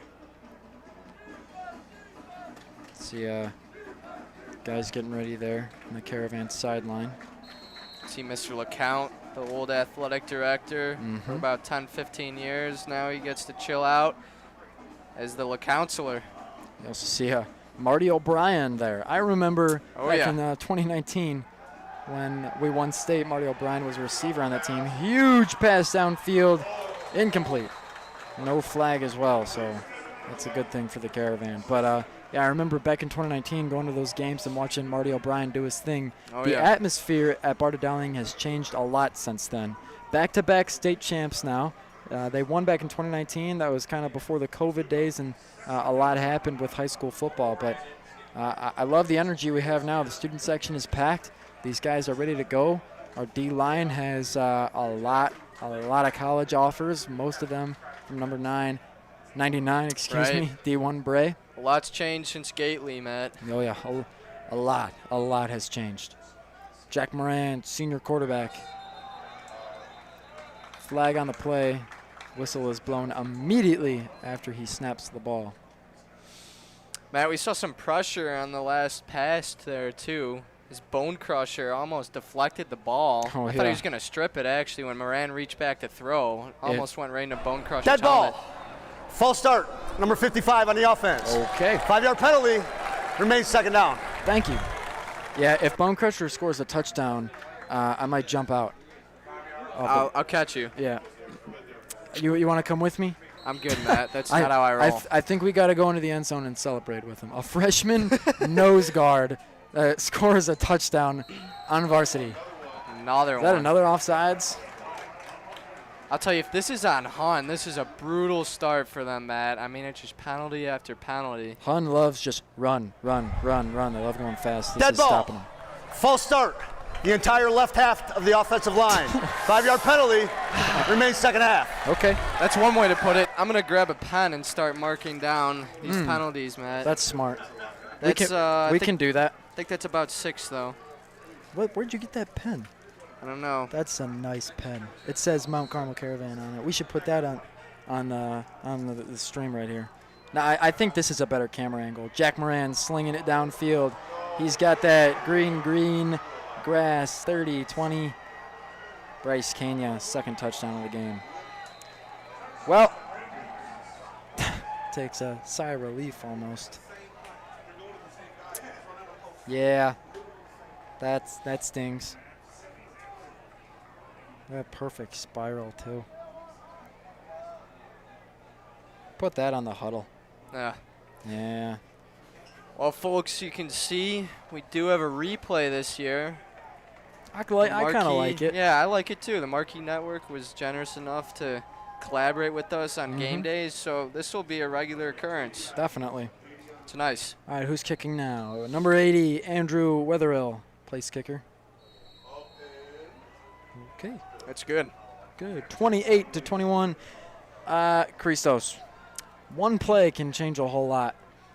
I think we've seen about 5 plays change the course of tonight's game. It's too hard to tell yet what's going to happen, if you know what I mean, right? A huge pass play like that for the Raiders from that connection between Moran, and Kenya. That can change the course of not only the first half, but the energy at halftime. And the energy at halftime affects how the team comes out in the third quarter, whether or not they're going to be awake or a little sleepy. You know, it's a whole domino effect. That's how I would describe, especially football. Football seems to be like that because it's all stop and go, right? It's like traffic on the Dan Ryan trying to come home. It's stop and go. But what you want to get into is that habit of maybe coming home late at night and you can just speed home at 80 miles per hour, 55. That's the cap. That's the cap, Christos. You can't go any faster, I believe. You know, you just cruise home, and that's what the Caravan is trying to do, but it seems to be like Raiders have a little bit more of a grasp on that. Well, Matt, if you're like me, you can take Vincennes. There's some shortcuts off there. I know everyone knows it. You know, some trick plays. Yeah. Some trick plays, yeah. Some fake punts. Taking a right down 83rd. 2-point conversions. Oh, they're doing the same thing. You didn't touch it. What? Oh, there's a flag. Yeah. Okay. I do have my pen for this one, Matt, courtesy of our Director of Development, Andy Demas, in collaboration with Miss Mankey, our moderator. Shout out to Miss Mankey. Oh, yeah. Who's been with us through thick and thin over the past 4 years. Yep, a lot. A couple of late nights this week in her office editing all of the stuff you're seeing on your screen. So I know Andy Demas. Do you know Andy Demas? Might have met him a couple times. Yeah, a couple times. Yeah. Great guy, Mr. Demas. Yeah, I don't know where he found these pens. Leonard, do you know Mr. Demas? Yeah. Okay. He said kinda. We got a football game. I know, and we're down by a touchdown. I'm concerned. Elliott, DT in his backfield. 2 receivers on each side. Motions over Q. Drops back for a pass. Runs it up the middle. Pressure. Gets away. Down to the right side. Woo! Okay. Fakes him out. A little stare down. Okay, Jack. Doing his thing. That's how he plays. It's confidence, you know? Look at this right here. That's a leader.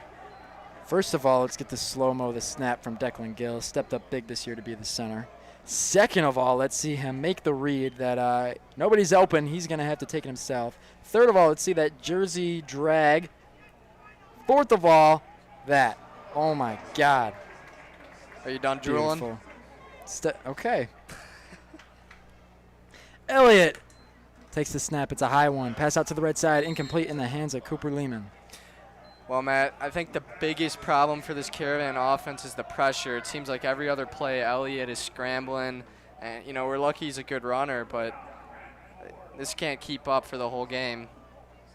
Something's got to be worked out here for this Caravan offensive line. Definitely.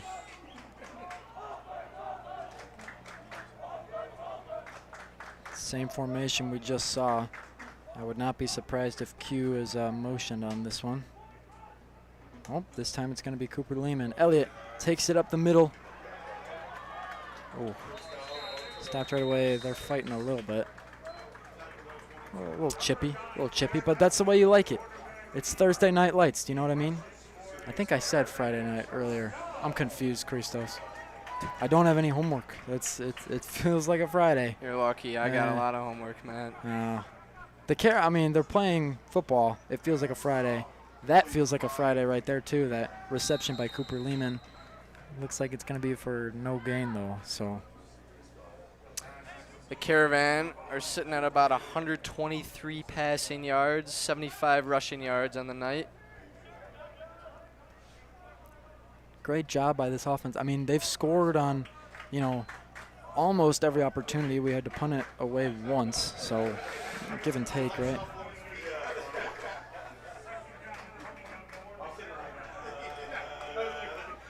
Elliott alone in his backfield. No DT for this play. As far as running back goes, he's lined up in the slot there.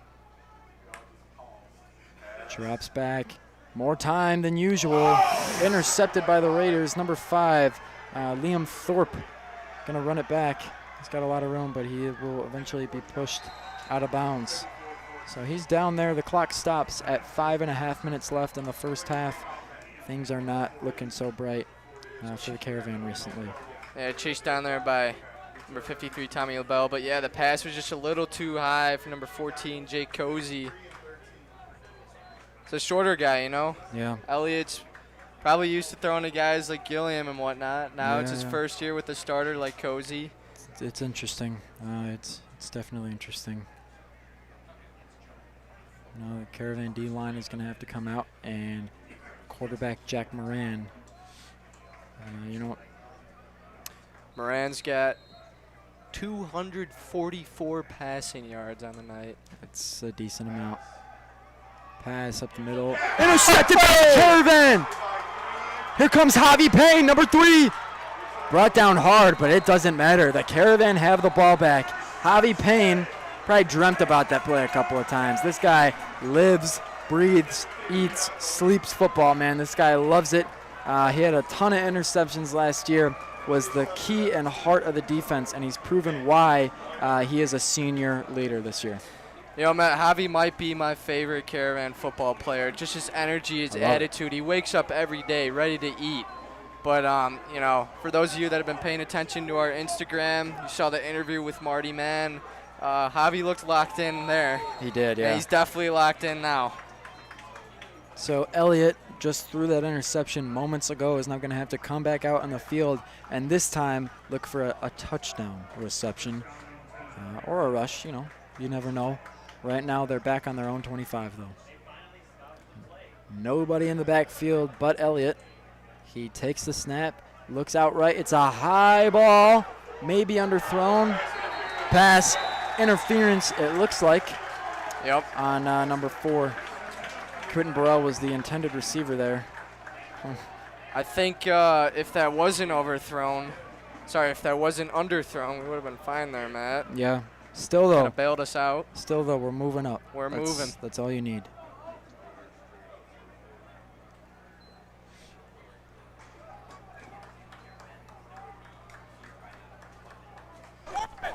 Pass interference. Number 12 on the defense. 15 yards from the previous spot. Results in a first down. Now they're at the 40-yard line, still in their own territory. They're looking for a big play here to move them downfield.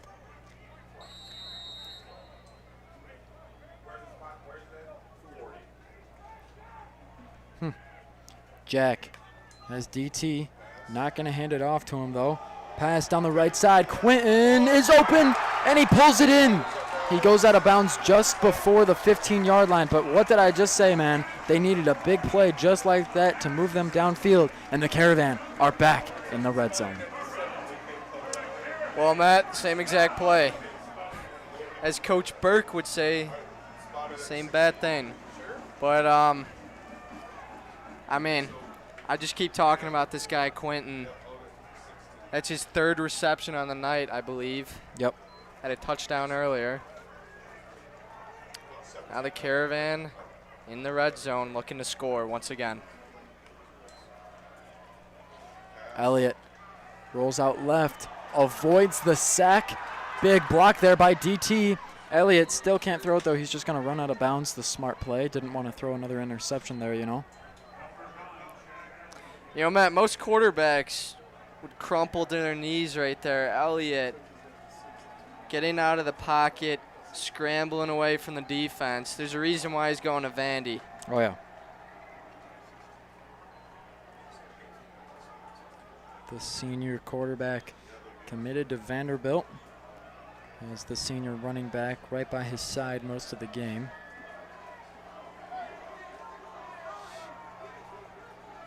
Elliott got Q out to his left. Motions one, drops back for a pass, incomplete. Intended for number 29, Stephen Winkler. Would have been a nice one, but Caravan still have a chance here. It's only 3rd and 11. I'll tell you what, Matt. The Hun parents are dedicated here.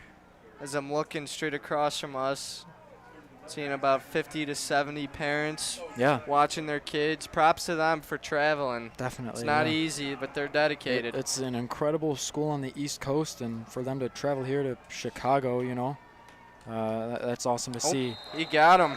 55, Breeler jumped. Yeah, and when your defensive leader is doing things like that, you know, you might be in their head just a little bit. Caravan are looking to tie things up here after that flag against Breeler. Dead ball. Encroachment on the defense. 5-yard penalty. Remains 3rd down. 4.5 minutes remain in the first half. 3rd down and 4 at the opposite 16-yard line.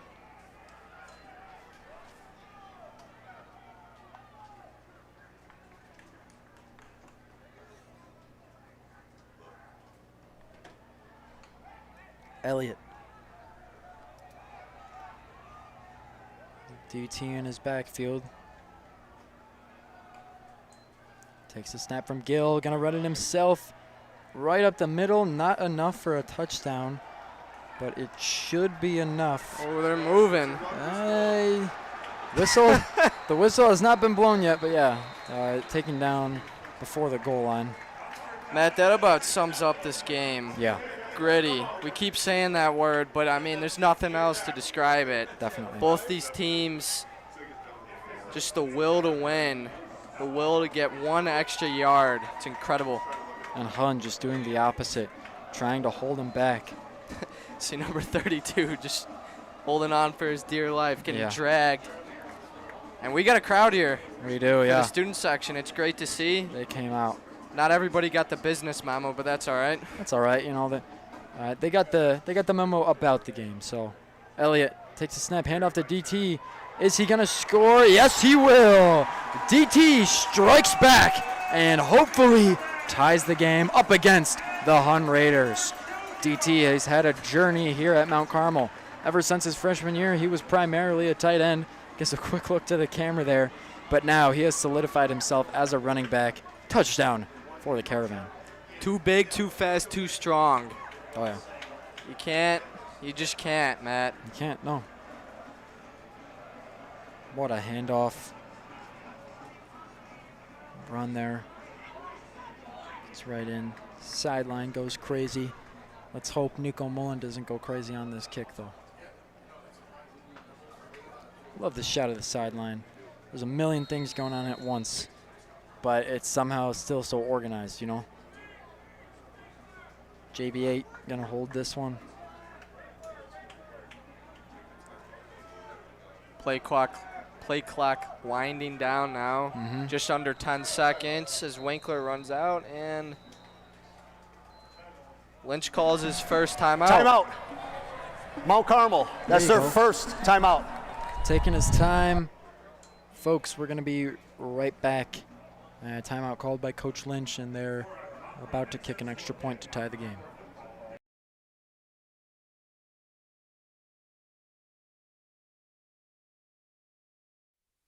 Are you currently a student that attends a grammar school? Do you want to experience what a game day is like with a Caravan? Join us on Friday, October 11th for Grammar School Night at Barda-Dowling Stadium. The Caravan will suit up to play the Hilltoppers from Joliet Catholic Academy, and it's sure to be a good one.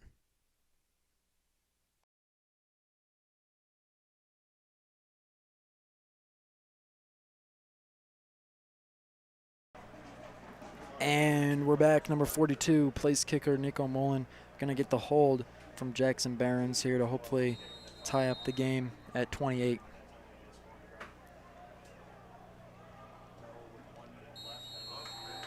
$28 apiece. Just under 4 minutes to go, though, in the first half. You never know what's going to happen.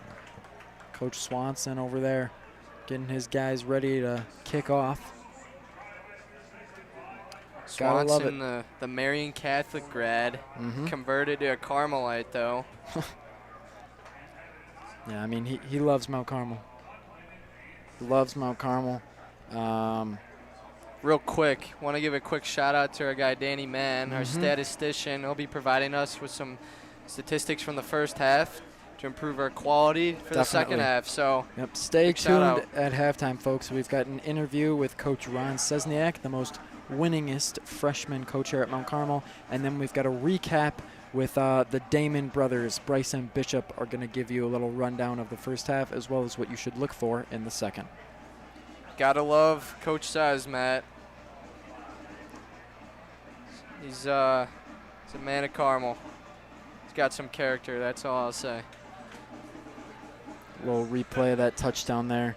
DT has solidified himself. You know, now I truly see him as the team's running back.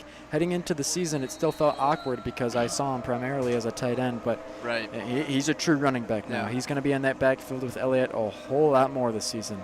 DT was 6 rushing attempts, 23 yards, and 2 touchdowns. What a start. Down the right sideline here, the Raiders are going to return it.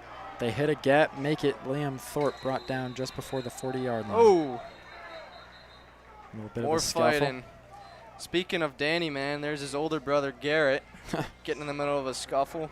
And to go even further, his even older brother, Marty Man, is on the sideline, red hat. He was the one that just helped them drive down the field and get DT that rushing touchdown. Yep. Go one step further, his dad's about 30 feet to the right of the press box. Yep. If I opened the door, I'd probably wave to him, see him, and he'd be excited. And to go even further, his grandparents are sitting just a few feet farther away. So shout out to all of them here from the Mann and Malloy family. Welcome to the Man Clan. Yep. Moran running it himself is going to get the first down in just a little bit more. 3 minutes, 45 seconds remain.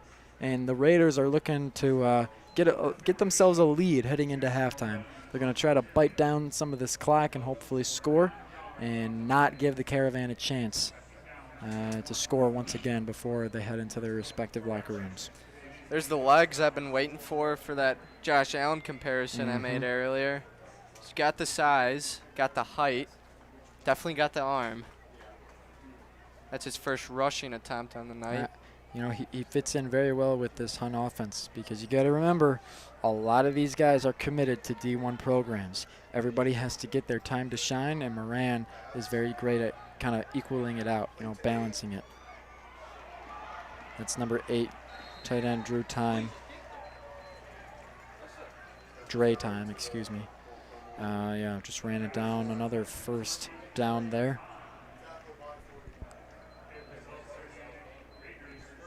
There's Matt Muha on the tackle. There's a pick of about 11. Makes the hit. Yep. Patrick Brakey was ready to go there too. Number 6, safety.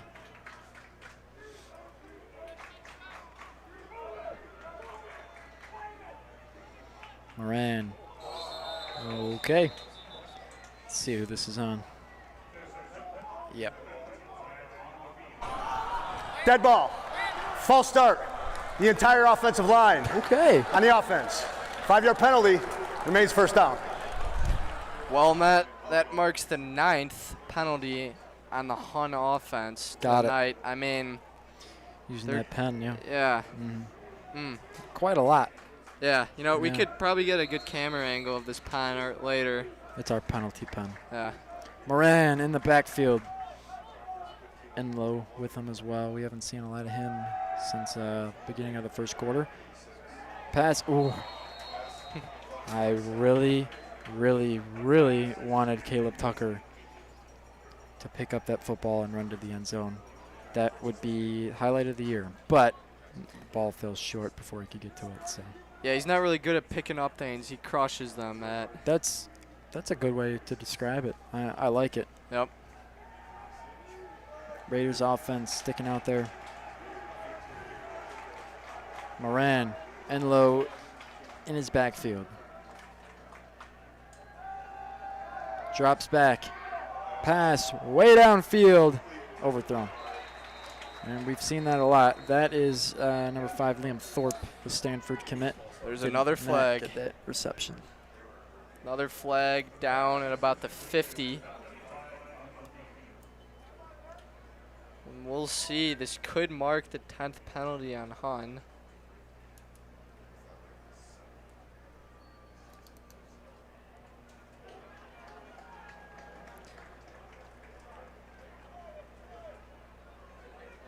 mic is not working. Now let's see if it is. But it is on Hun. Holding on Hun, it looks like. Holding. Number 75 on the offense. Yeah. 10 yards from the previous spot. Replay second down. Hill Greenlee, number 75, 6'8", 300, senior offensive lineman for the Raiders. All right. Moran alone in the backfield, 5 wide. Gonna drop back and look for a pass. He has plenty of time to do so. This one is complete to Dre Time, tight end. Is he gonna score and take a lead? No. Brought down just around the 5-yard line, but the Raiders are now in red zone and Caravan territory.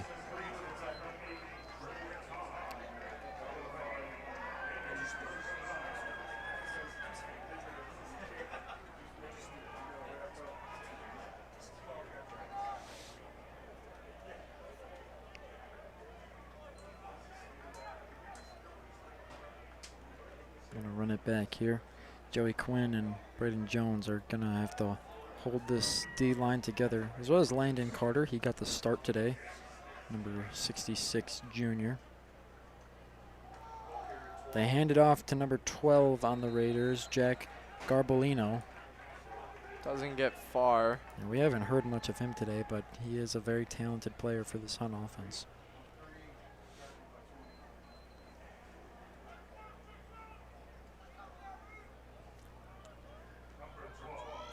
Got 2 minutes to go before halftime. Tied up 28-28. Quite a high-scoring game, Matt. We're not used to these here at Barda-Dowling. Definitely. To be honest, I mean, we were a little, you know, we'd get prepared for the games last year, get all of our equipment going, and then the opposite of this would happen, right? Right. I Timeout. Hun. That's their second charge timeout. I can't remember a game this close here at Barda. Hun takes their second timeout. Caravan have only used 1. Real quick, I just want to look at this statistic I'm seeing, Matt. An average of 45 yards per pass for the Hun offense. That's pretty good. Yeah. Yeah, I mean, a couple of big plays like that, that's what it's going to end up looking like, right? Raiders take no time to get back down on the field. Hun's got 13 first downs, 80 rushing yards, 300 passing yards. Just 1 pick. Just one one. pick from Elliott, 1 pick from Moran. Mm-hmm. Here we go. Moran under center. Tries to get Muha to go off sides. Do they have enough to push him over the goal line and score? No, they don't. They have him down at the 1. Number 32 for the Caravan, that's Roman Iguabike. Kind of getting into a little bit of a scuffle, but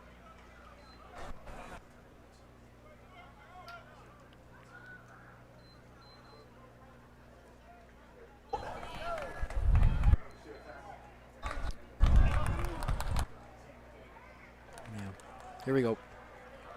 Testing. You're good. He can't hear me. Yeah, we're trying out all these tricks and stuff. The referee mic, all the angles, what else? Replay.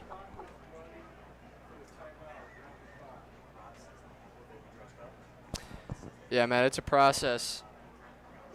You know, we went from using 10, 15-year-old cameras last year, and now we got these marquee cameras. Yeah.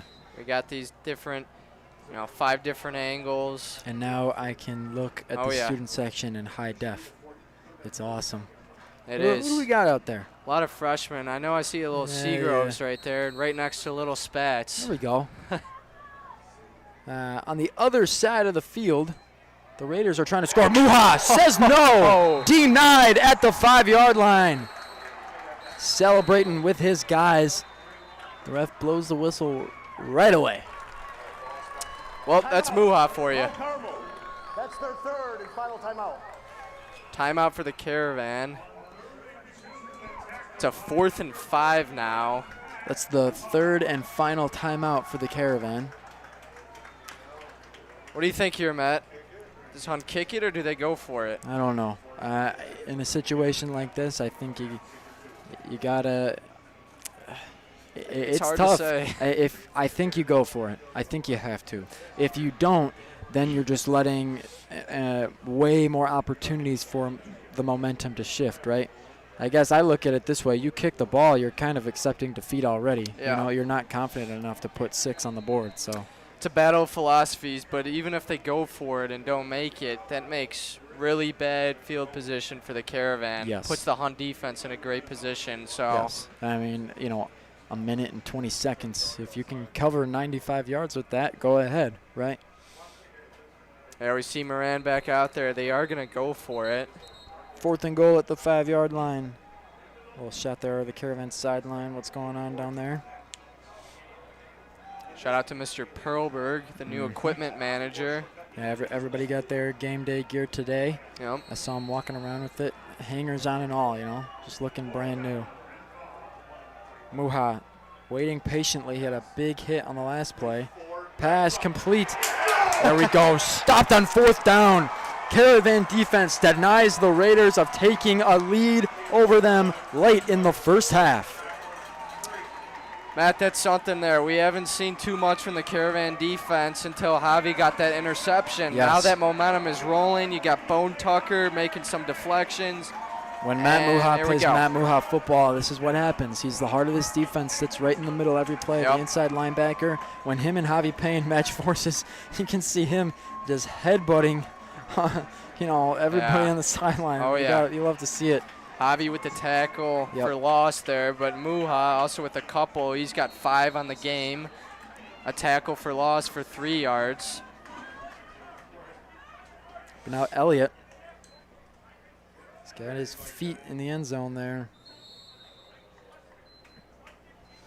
Not terrible, but this is going to be even more interesting. You know, this is pick 6 territory. I'm not jinxing it or anything, but Jack Elliott and Jordan Lynch know that, so they're going to be careful to avoid any inside passes or things like that. I think they're just going to run it, Matt. Yep. You got to play it safe. Launching it down the sideline would be pretty cool right here, but would be. It's impractical. Got to develop a little more chemistry for that one, as it's only week 1 of this long 3-month season. Motions outright. Pass is complete to him. Kicks upfield. Tries to spin around some defenders, but he ends up down right near the 15-yard line. That is enough for the first down. They're moving the chains. They have no timeouts.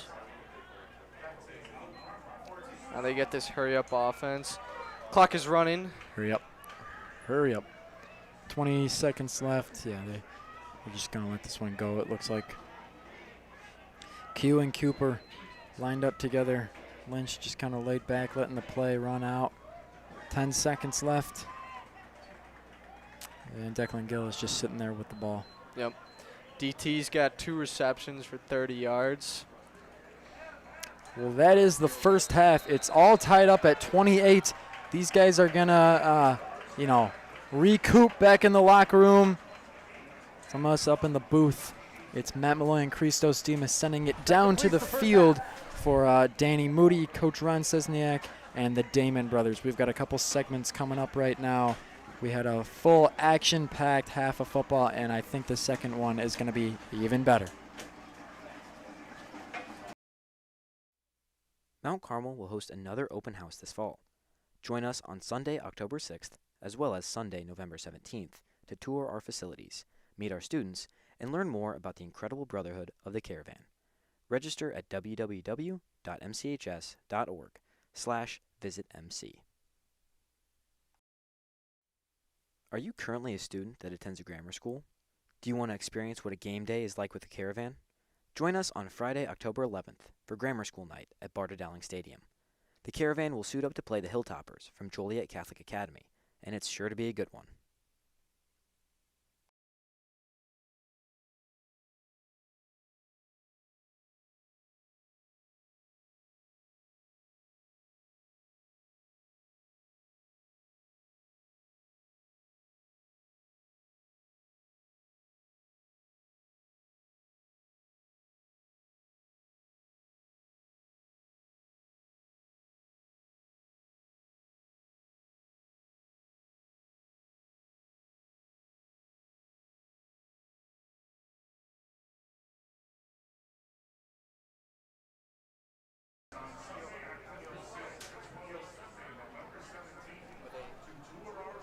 these, meet our students, and learn more about 6 points. This has been an amazing game. An onside kick was successful from the start of the game. They had back-to-back interceptions. What do you have to say about this game, Bryce? I like the improvisation of what they've been doing on that offense. I like how they've been keeping the defense offside in the first quarter and finding adjustments to the game. I like how the wide receivers are starting to get open, and Jack Elliott, the quarterback, is making wonderful, wonderful moves. I sit next to that guy in stadium. Man, it's crazy. But one concern that the Caravan must have coming into the second half is their defense, because Hun has scored 28 points, and that's not ideal for them. What they need to do is prevent Hun's receivers from getting past them in the secondary, because there's been a lot of long receptions so far, and they're going to need to limit those in order to get more defensive stops. That last stop, though, right at the goal line, was very crucial for them, however, and let's just hope that they continue that momentum and continue going. I agree. If they continue that defensive momentum, then maybe we could possibly win the game. What about their offense?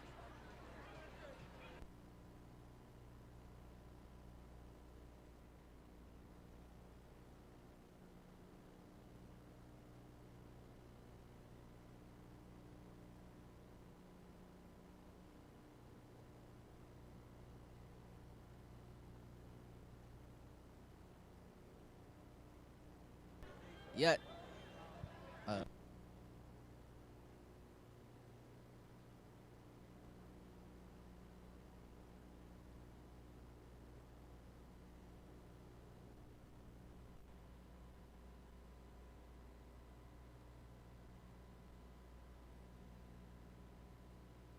I agree. We just need to make sure that when Hun Academy gets used to learning from their mistakes in the first half, that we could come up with some kind of backup strategy, because they could get used to not getting all those penalties, because they will eventually figure it out later in this game.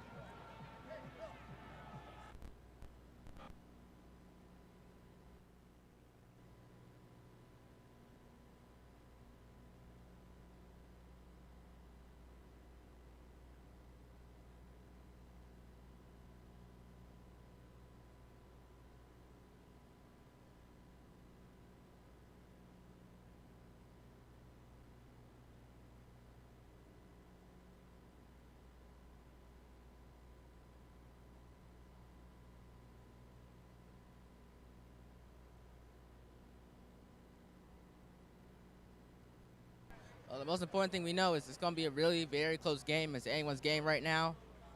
But if Mount Carmel can just keep their defensive momentum going, I think they can win the game.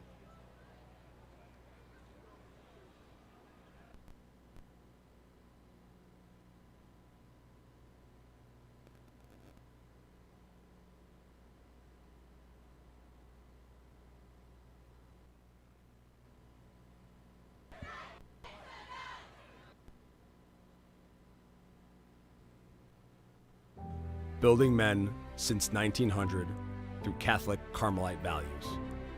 Time does not stand still, but one thing at 64th and Dante does.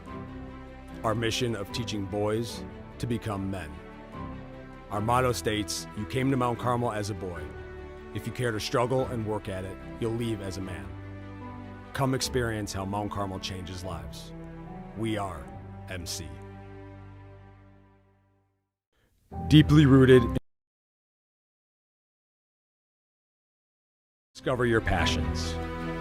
Compete. Reach new heights. Become a champion and a leader. In the classroom, on the playing field, in the community. Mount Carmel changes lives. Let it change yours.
Afternoon, we're going to wear them out. We're going to wear them out the second half because our kids are better conditioned. We have a great conditioning program at Mount Carmel, and our kids work harder than anybody in the state of Illinois or in the country. Tough kids playing tough football. I totally agree with that. Any final thoughts about the final score of the game? We're going to go down to the wire. I mean, it's touchdown after touchdown. I think we're going to start making some turnovers. Yeah. We're going to make some great plays on defense. And Lynch is a great coach to call the plays. He knows how to call. He knows how to get the ball in the end zone. I'm really impressed with his coaching staff. I'm a coach with his players, and I'm really coaching with how he does to win the game. Yeah. He's going to win this one tonight. Thank you so much, Coach. Appreciate it. Thank you. Deeply rooted in tradition for 123 years and growing. Discover your passions. Compete. Reach new heights. Become a champion and a leader. In the classroom, on the playing field, in the community. Mount Carmel changes lives. Let it change yours.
Ladies and gentlemen, welcome back to the second half here at Barda-Dowling.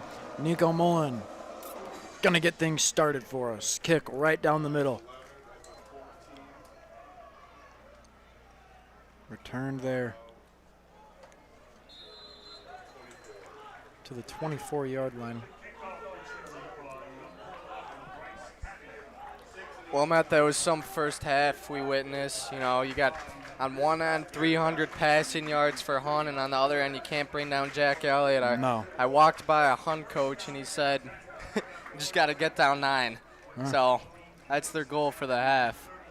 Understandably so, right? Xander, Jackson, the sack master, Tristan Pusateri, Muha, and more trying to shut down Moran. One thrown away, incomplete pretty much right away.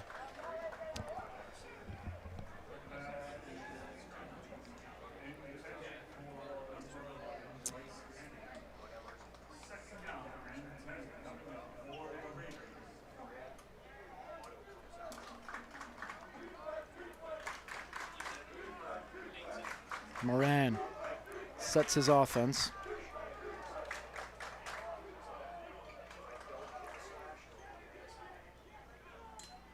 Drops back for a pass. It's a quick one right away to Liam Thorpe. Gets around the tackle. Jackson not able to wrap him up. But then 4 Caravan defenders are on the way immediately after. Yeah, he's limping a little bit after that one. I would too. Yep. You know, rough hit, big one. Smothered him right there. Let's give a quick shout out to our producer tonight, Matt Clark. Freshman. We got a few freshmen working the broadcast. We do, yes. And he's been doing a great job.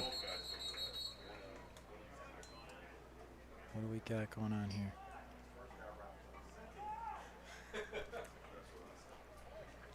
Telling number 7 for Hun. That's Christian Soltis, wide receiver, standing at 6'3", 215. They're telling him he has to get off the field. I think an issue with his jersey. Now they're going to run the clock. All right. Official timeout. Well, motion there. Under center.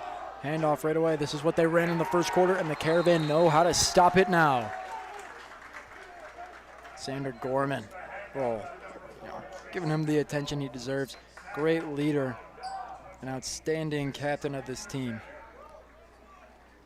And the sack master, of course, was in on that. Tristan Pusateri out of Indiana. Takes the South Shore line every day. About an hour and a half train ride. He's dedicated, that's for sure. Moran under center. Fakes the handoff. Rolls out left, looking for a big pass downfield. Doesn't have the man, but that looks like it's going to be PI against the Caravan. Yeah, number 2, Tavares Harrington, had his arms wrapped around the guy's shoulders. Yeah. That's a clear PI if I've ever seen one. And I'll tell you what, about this Hun offense, these plays are either smooth and fast or they're slow and unformulaic, all right? They either go ready up, hustle type of offense, or things are slow, Number like 2 their run on the game. defense. 15 yards from the previous spot. Revolts in the first down. That's a big word there, Matt. Unformulaic.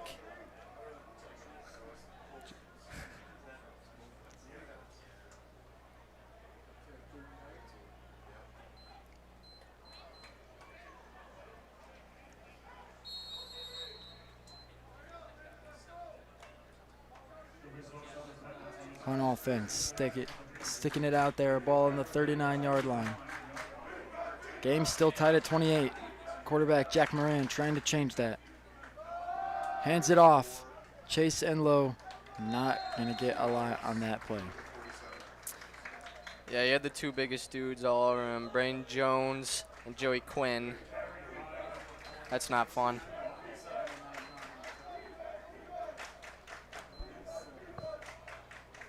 Caravan defense staying the same through most of the night. We haven't seen too many changes here other than the likes of Bone Crusher and number 32, Roman Iguabuke. But other than that, it's been staying the same. Moran not alone in his backfield, but he still has plenty of receivers. Drops back, pressure. from Stephen Winkler. He just throws that one away. Nice job by number 29 for the Caravan. And, Matt, that's the pressure we've been looking for all night. You know, he had 3 guys going right at him. Didn't have time to get a good pass off. As we see number 90, Derek Murray, the senior, coming in on the defensive line. But the more the Caravan can do that, the more in control they'll be of this game. Caravan defense sticking out there as well. Only a 2-yard gain there. It's 3rd and 8. Johnny K just let everybody know here in the stadium the Caravan have a chance to stop the Raiders. Moran rolls out right. Pass across his body.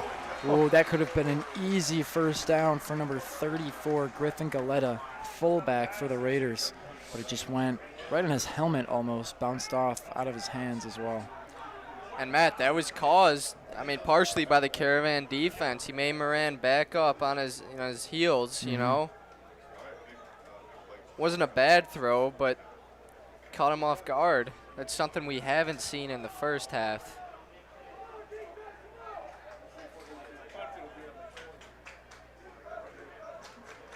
Derek Murray now playing nose guard. Braden and Joey Quinn have been out there all game. Moran alone in his backfield, 5 wide, but we're going to take a little break here. Timeout. Hun. That's their first charge timeout of the second half.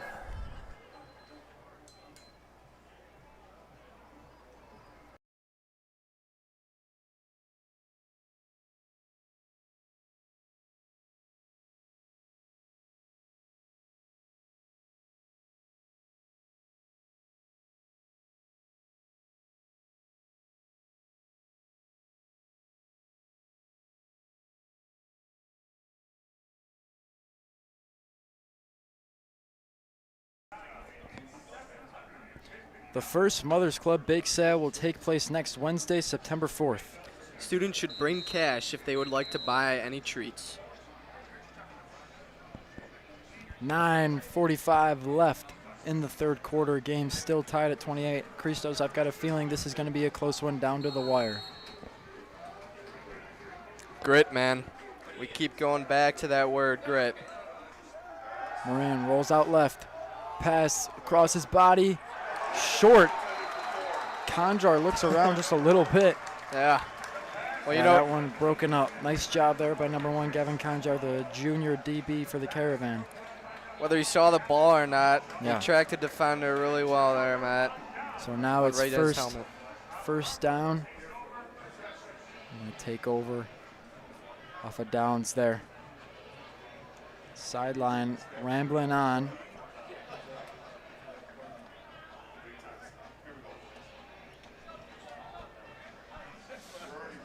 Talking about Marty O'Brien on the sideline. Remember Nolan O'Brien a couple years back? He was one of the DBs, maybe the safety if I remember, on that 2022 state championship team. Elliott motions Xander. Fakes the handoff, but is smothered right away. He breaks out of the sack, throws this one off to the right sideline, and that one goes nowhere. It's better than a loss, though. Smart heads-up play by Jack. That was number 10 for the Raiders, Seth Clark. Defensive lineman standing at 6'2", 240. He's a junior for the Hun School. Just rolling. Attacking Jack in the backfield. A lot of pressure. They can't bring him down, though, Matt. Nope. I'd still like to mention Tommy LaBelle sticking it out, right? He got the call Yeah. to be a starter 2 days ago, but still in there. Center Declan Gill hasn't had any issues so far. That's what Carmel's guys do. Now Tommy and Nick are going to switch. That's some Coach Anto wisdom right there, I bet. Elliott snaps the ball, but the whistle is blown right away.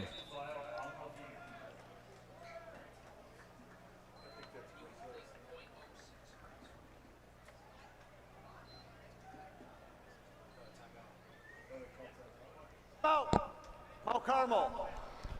MC going to take a timeout. Yep. MC takes their first timeout of the half. The Raiders have already taken one.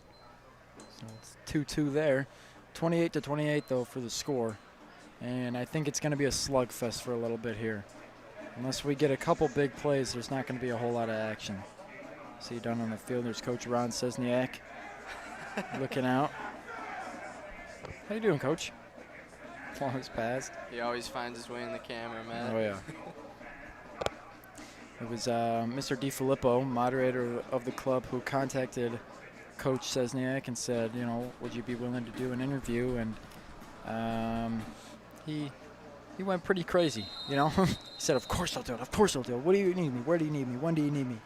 Right? And I think after you coach freshman football for that long, you kind of get that energy. I feel like maybe it rubs off a little on you of just a bunch of freshmen running around playing the game they love.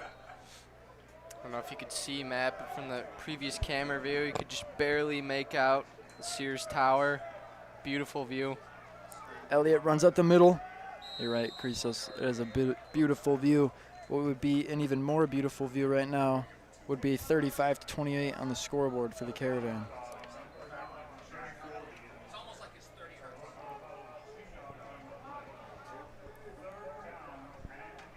Third and 8 coming up.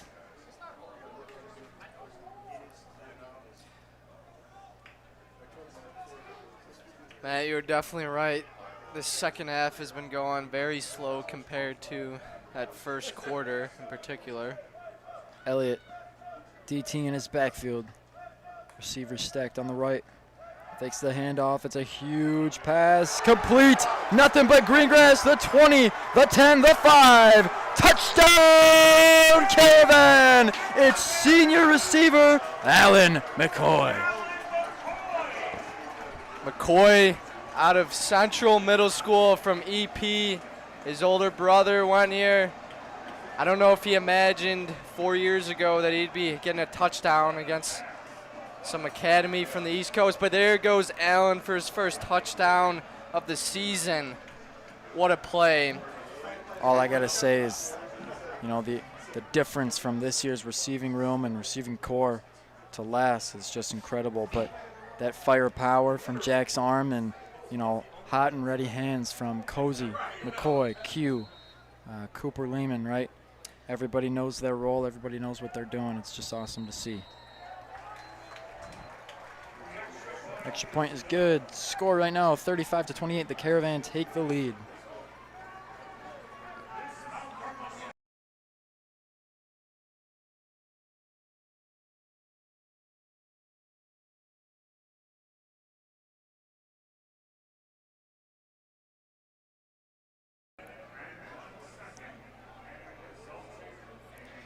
Calling all students, the varsity football and soccer teams will be playing St. Rita in the upcoming weeks. Next Friday, September 6th, the Caravan will travel to play the Mustangs on the gridiron. The following week, our soccer team will be playing the Mustangs here at Barda-Dowling Stadium on Thursday, September 12th. Christos, I believe the theme for next week's football game is Beach Day. You can see that there on the graphic. So everybody get your swim trunks out, bring a couple snorkels. It's going to be a great one. I was about to say we're playing a CCL Blue rival, but after some movement and Ignatius now being in the CCL Blue and the Rita moving down to the green, it's going to have a little different feel to this year's rivalry game next Friday. At the end of that previous play, Matt, quarterback Jack Elliott came up a little shaken. He was grabbing at his wrist, kind of limping a bit. Hopefully he's good to go for the next drive. Now Nico Mullen, after making the extra point, kicks it off to the Raiders. Nice field there by Thorpe. He's brought down right away, slips a bit. Excuse me, that's not Thorpe, that's Corchado. Nice job by Muha there, just applying pressure. Corchado could feel Matt coming from a mile away. And he's hurt. I think when Matt was rushing him, he slipped and his foot gave out on him. Yeah, you know, that's that whole thing about turf and natural and all that, but no trainer though. Looks like it might just be a cramp. Looks to be all right, yeah. Yep, good to see. Take a look at the Caravan sideline. Corey Calvillo coming out for the Caravan, as well as Landon Carter, that nose guard. Anybody else? We've had got a list of some ineligible players. Duran Sims, receiver, he will not be able to play for, I think, the same duration as Zion Elliott, that 30 days. So they're missing out on the first 4 weeks of the season. Fifth week is going to be against Bennett, so kind of a mismatch, but they'll get some playing time for sure in that one. And then, of course, to cap off those 2 home games at the end of the year, JCA Week 7 and Loyola Week 9, obviously. They're going to get a lot of playing time, but I think there is a conversation to be had. If guys like Tommy LaBelle are playing in that position for 4 weeks and doing a solid job, is there really a need to replace him? Very good point, Matt. Good thing is we have a lot of depth on the offensive line. That's something we haven't had in quite a bit. You know, looking at years past, we may have had one decent guy that'd be able to step in and fill a role, but after that, it was kind of rough. It was. This year's different, so that'll be interesting to see as the season plays on. Moran alone in his backfield. Excuse me, the motion over. Drops back, Muha applies pressure, not able to get the tackle. Helmet comes off on the sack. Joey Quinn, are you kidding me? That's a big boy right there, Matt. I mean, what a hit. What a sack. That's the first sack of the night for the Caravan. I'm telling you, Matt, the second half pressure on the quarterback has been unparalleled for the Caravan. His buddy Braden Jones hops in there to celebrate with them. You love to see it. The 2 star defensive ends. I think they're talking about it too right now. They got to get locked in for this next play. Alex Rusi going to run quarterback for a little bit. JB8 coming in a little bit off the corner. Chase Enlow hit hard by Javi, brought down just past the 20. So it's not even going to be close to that first down marker. They've got 3rd and 9.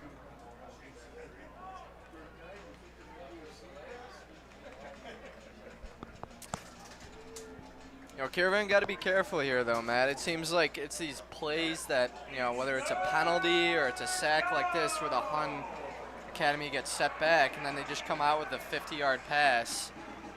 Got to be careful. Jack Moran back at QB. 9 yards and he's got a first down.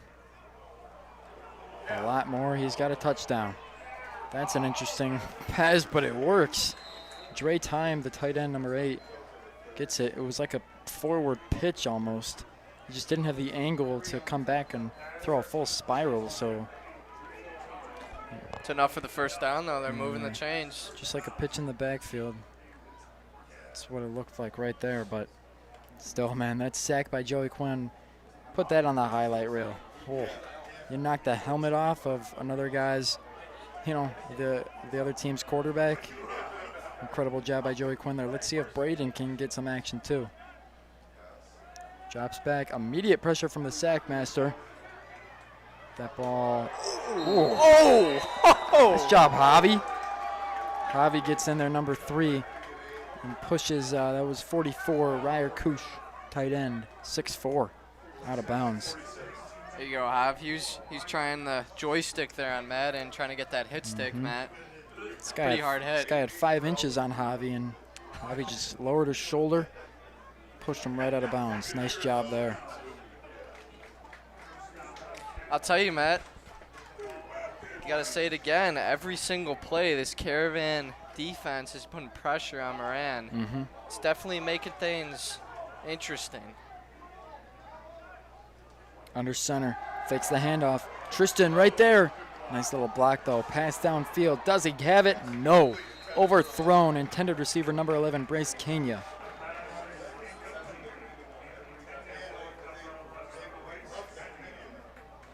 Sackmaster's having a great second half. You know, even if he's not getting too many tackles here, his presence is for sure being felt. Definitely. By Jack Moran. He's gotten in that backfield multiple times this drive. Now here's an interesting one. Number 59, Michael Pinelli. There we go. Out there for the Caravan. Little unexpected.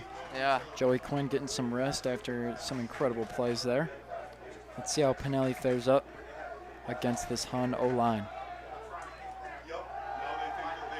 Quick pass out to the left side. Complete, but not a lot of yards after the catch. That's a great tackle by number 8, Jackson Behrens, the Fisher Falcon alum. Yeah, Jackson did a great job there. Wrapped him up on his hips so he couldn't get out. And it's almost looking like Hun has nowhere to go. It's 3rd down at midfield. If they don't get this, though, there might be a chance they go for it on 4th. They're down 1 touchdown. If the Caravan get the ball back and score again, that'll be big trouble for Hun Academy. 55, Vince Cronin out there.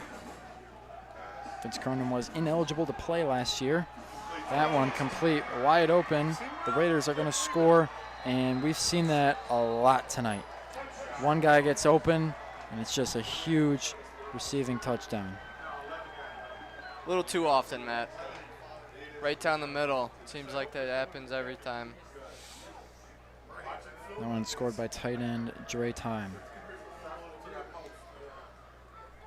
So now it's 35-34, and Christos, as we inch closer to the 4th quarter, I can just feel this coming down to one drive, one play, one series, one interception, one turnover, anything like that. It seems like one play might determine the outcome of this game. Well, Matt, as the extra point is good, I got to bring up Hun Academy is a touchdown away from scoring the most points ever in Barda-Dowling as an opponent. Brother Rice had 41 points. They did, yeah. 3 years ago. That was the most ever scored by an opponent here in Barda-Dowling. That was the first game I ever announced. Yeah. Yep. So I remember close one came down to the end, but yeah, Brother Rice came away with the win. Yeah.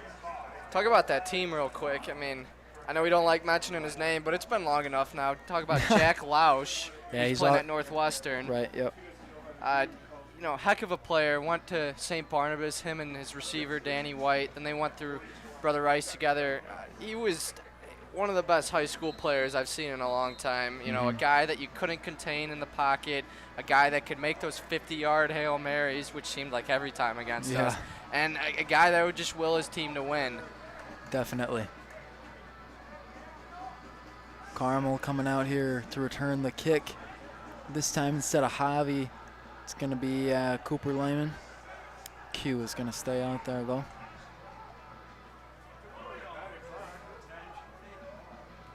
Garrett, watch out for Garrett Mann here, number 40, down low. As well as right across from him is Tristan Pusateri.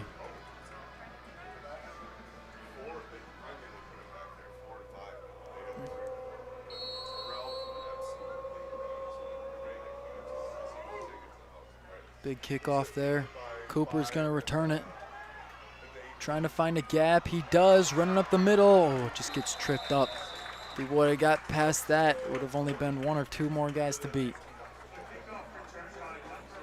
Cooper's got speed, I'll tell you that. I remember when he first came in last year, I heard some comparisons to Denny Furlong. Oh, yeah. Denny did return, but the speed is definitely there too. Now we'll just have to see with the hands as this game goes on. Can he make some big plays down the game? Definitely Alan McCoy down here by the 40-yard line. Not able to see him on the screen, but he was the guy that just scored the last touchdown for the Caravan. Elliott tripped up. The ball, fortunately, does not come loose, but there is a flag on the play. And Elliott's limping again, and he falls. Whoa. It's a cramp, it looks like, Yeah. hopefully. That is hopefully not serious. Well, Joe's to the rescue. Yeah. He was there in a Trainer hurry. Joe Qualter. Thank you, Joe. Elliott cramping up there. It's both legs now.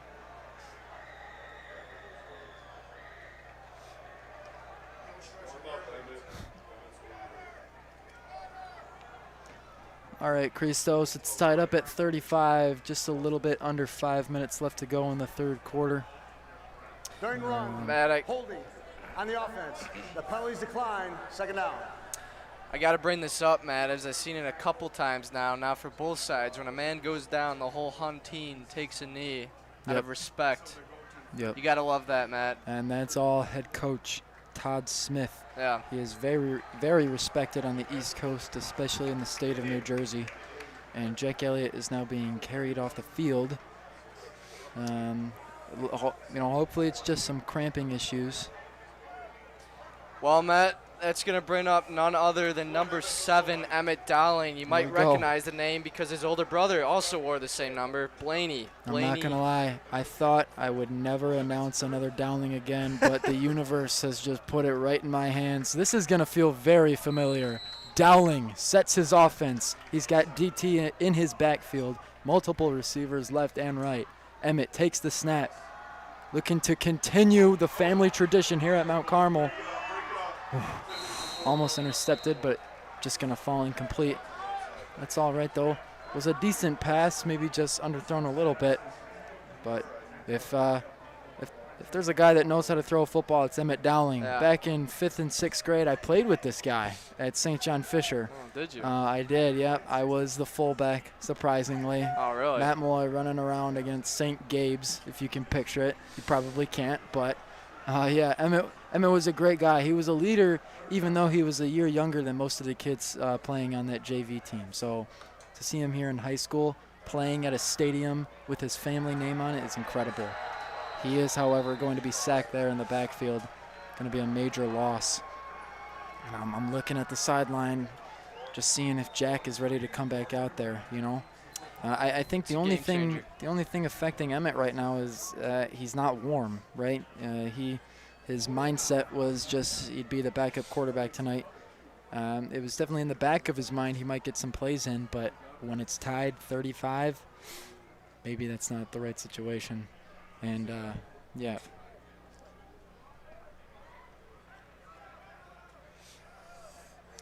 I'll tell you what, Matt, for him to come in and take a shot downfield, may not have been the best pass, but he ain't scared.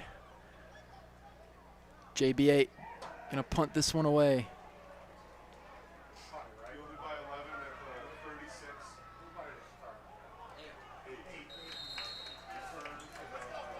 All right, well, we're gonna stray away from talking about Jack's injury for a little bit because the Caravan defense has got to go back out there in the field and do their thing. The Raiders only have about 55 yards, and they're back in that big brown rectangle, which is a no good thing for the Caravan. They want to keep them out of there, keep this game all tied up, so Jack can come back out on the field and throw a touchdown pass to hopefully Jake Cozy. That's what I want to see, Christos.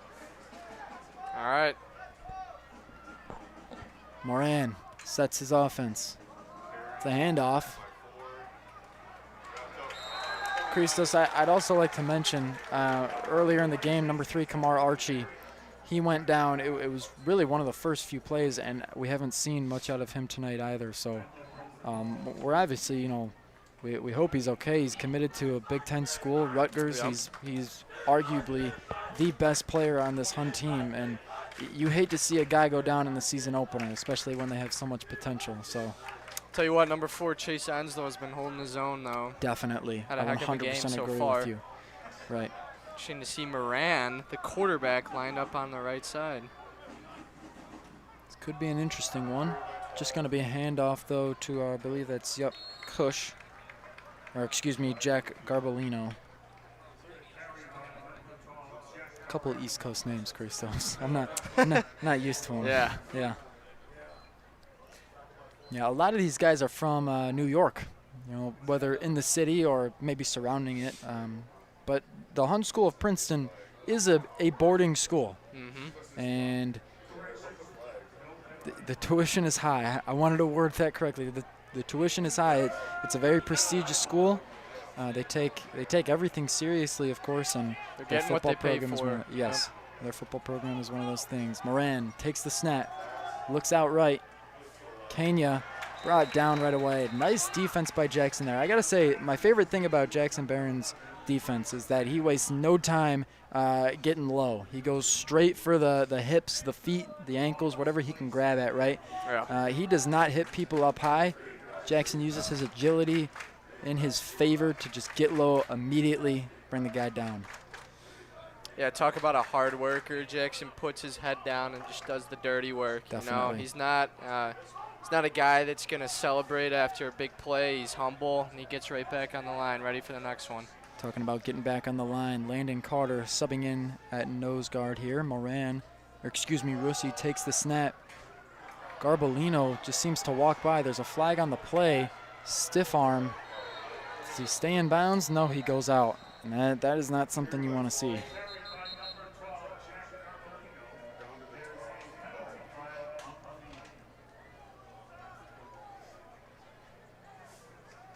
Catching Matt and I watching these sidelines, looking for any sign of for Jack to be put back in when the Caravan take control. But you know, now that Emmett, it's in his head that he might be getting back out there for another series. I feel a little more comfortable with that. Emmett was just kind of thrown in there, so 10 yards from the spot of the foul. So that'll be called Repeat back. first down. Repeat first down. So what could have been a red zone rush is now just back here at the 50-yard line. Landon Carter going to sub out. Let's see, who do we got in? It's number 73 for the Caravan, Jeremy Harris, sophomore defensive lineman. Still waiting on that Bones touchdown. You know, that maybe in the last final seconds of the game. It'd be interesting. Moran passed out to the right side. Kenya. And like I said, flag on the play. I don't know about that one. It was kind of late, but you know, I said it before. Jackson goes for the lower body. Just gets him right away. I think that was solid defense by Jackson. The guy was in the air. He couldn't do much, but this penalty will be most likely against him. Yeah.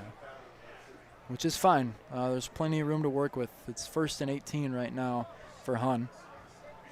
Still talking it over. Yeah. Yeah, I don't know what you'd call there. I mean, he had the ball. Personal foul on the defense. Great. Unnecessary roughness on a defenseless player. 15 yards from the end of the run. That is not good. Unnecessary roughness on Jackson Barons. You know, I can see why. It's a receiver in the air. He's vulnerable to you know, being hit. But I mean, what is Jackson supposed to do? You know, shake the guy's hand and let him keep running? And no, he's gonna do his job, right? So we'll move on from that call, that play, in which the Hun Raiders now have a first down. Alex Rusi is gonna step in for quarterback. And it's that same formation where Jack Moran is all the way out to the right. So I would not be surprised if Chase Enlow gets the ball here. Yep. Hit hard. Yeah, nice. Brought down there by number 32 on the Caravan. Nice job by Roman Iguabike. I can get used to saying that name, man. Roman's a hard-hitting kid. That's an awesome name, Roman. It's a warrior. So he's still figuring out things for Hun here. Right now,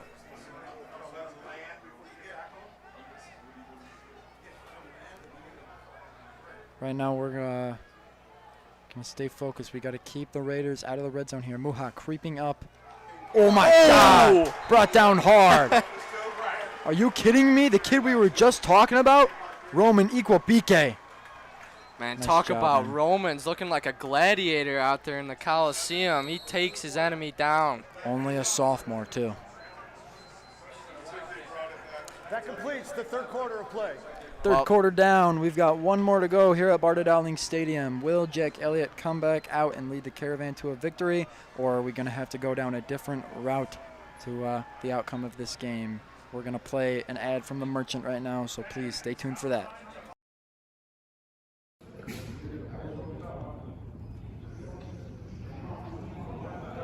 Elliot, writes down some notes. Finishes that question. Almost done with the assignment. Christos finishes his homework. That's a record. 14 minutes, he just completed 5 assignments. What do you think about that? Well, you know, Matt, that's really impressive. Not only did he do that, he also got 100 on his pre-calc quiz earlier this week. And that assignment is due in 2 days, so he's staying on top of his work.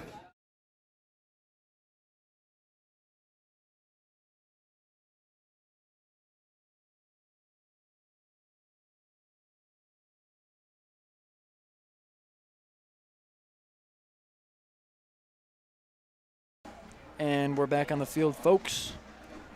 Huddling up here, getting ready to go. Just want to give a quick shout out to our roughly 2,500 now fans watching this broadcast. I know guys like Aiden Beamsterbourne and Ryan Laura watching from back home. Thank you for everyone watching tonight. Hope this was a special experience for you.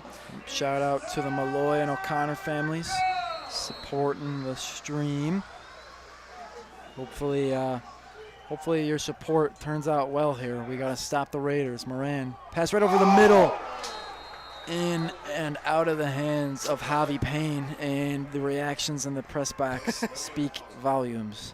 I don't know if you could hear that, but yeah, it was a sigh, but not of relief, Christos. Oh, man. Usually he gets those too.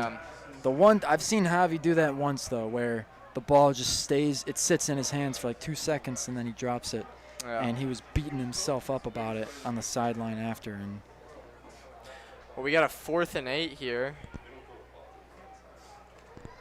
Jack's warming up on the sideline. I think he's ready to go. But Christos, the backup situation. Yeah, I mean, you take a look at who's at backup. If anyone could come in a game like this, put the team on their back, carry the Caravan to a victory, a Dowling would certainly be fitting for that role. Yep. You take a look at their family out of Fisher, a family who's battled cancer numerous times, and time and again they defeat it. They're as tough as they come, Matt. Yep. Tough family, right? That family name is up here on the press box. It's on multiple places in the field.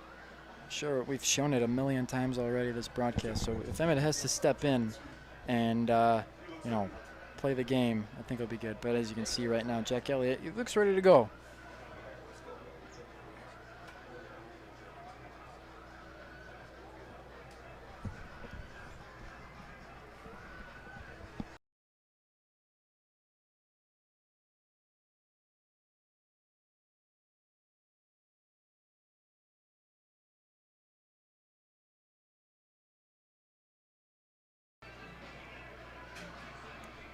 Do you like to travel? Are you an avid follower of professional golf? Then the raffle for next year's British Open tickets would be perfect for you. The tournament will be played at Royal Portish Golf Club in Northern Ireland, and the winner of the raffle will have an expenses-paid trip. Back here on the field, things are moving for Hun. Under center, it's Jack Moran. Quick pass to Kenya. Passed on the left side. You could probably, yep. Incomplete. Maybe they went a little too quick on that, but it didn't fizzle out correctly. So Caravan DB's gonna celebrate that one.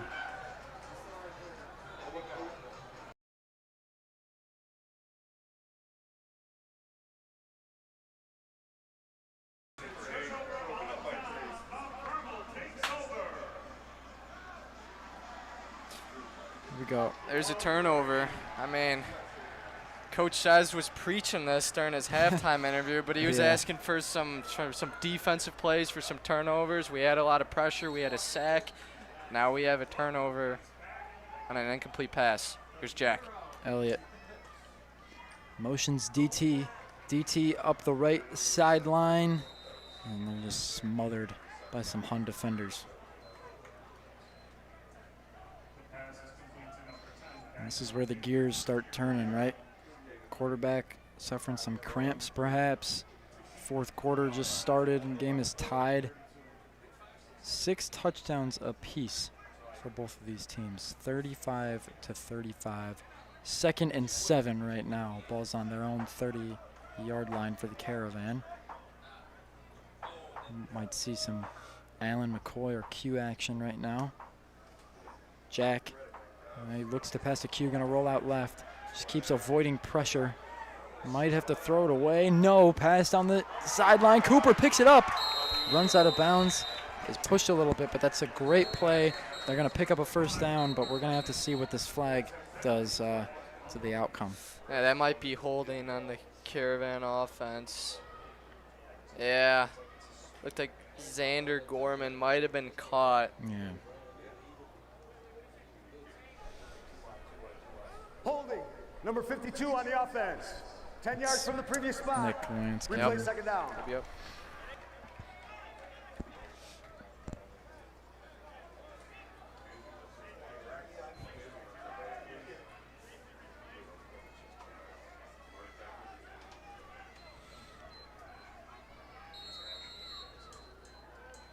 Well, here we are, and for the first time this game, we see number 25, Madden Wilson. He's the backup running back, but he's lining up on the right side as receiver.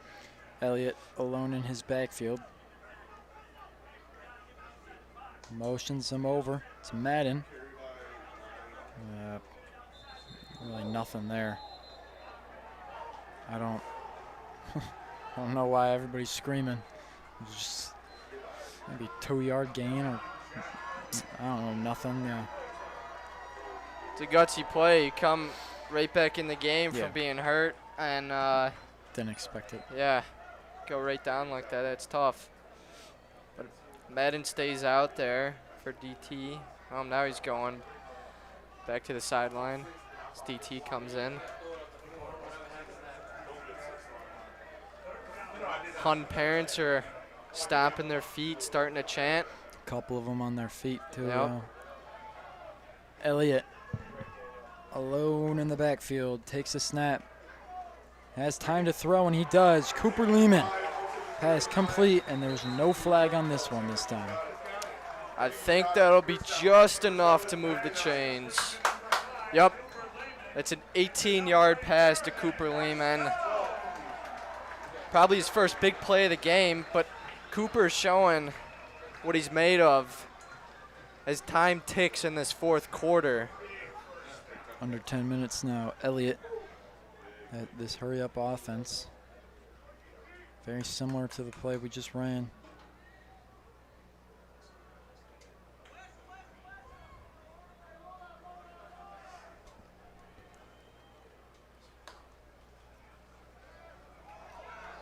Quick pass, incomplete.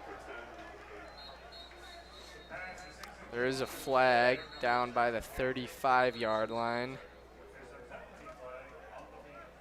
Number 10, Seth Clark, the defensive lineman for Hun, was on the ground. Now he runs off. We'll see what this call is.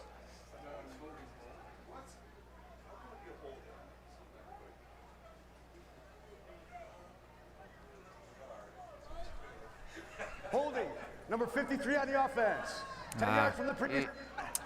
Replay first down. That's going to be on Tommy LaBelle. Yeah. Well, you know, I'm glad it happened in the fourth quarter and not the first, right? Because if it happened back in the first, he'd be getting in his own head. But I think, you know, looking at even the way he's just lining up now, he knows he made a mistake. He's just going to move on from it.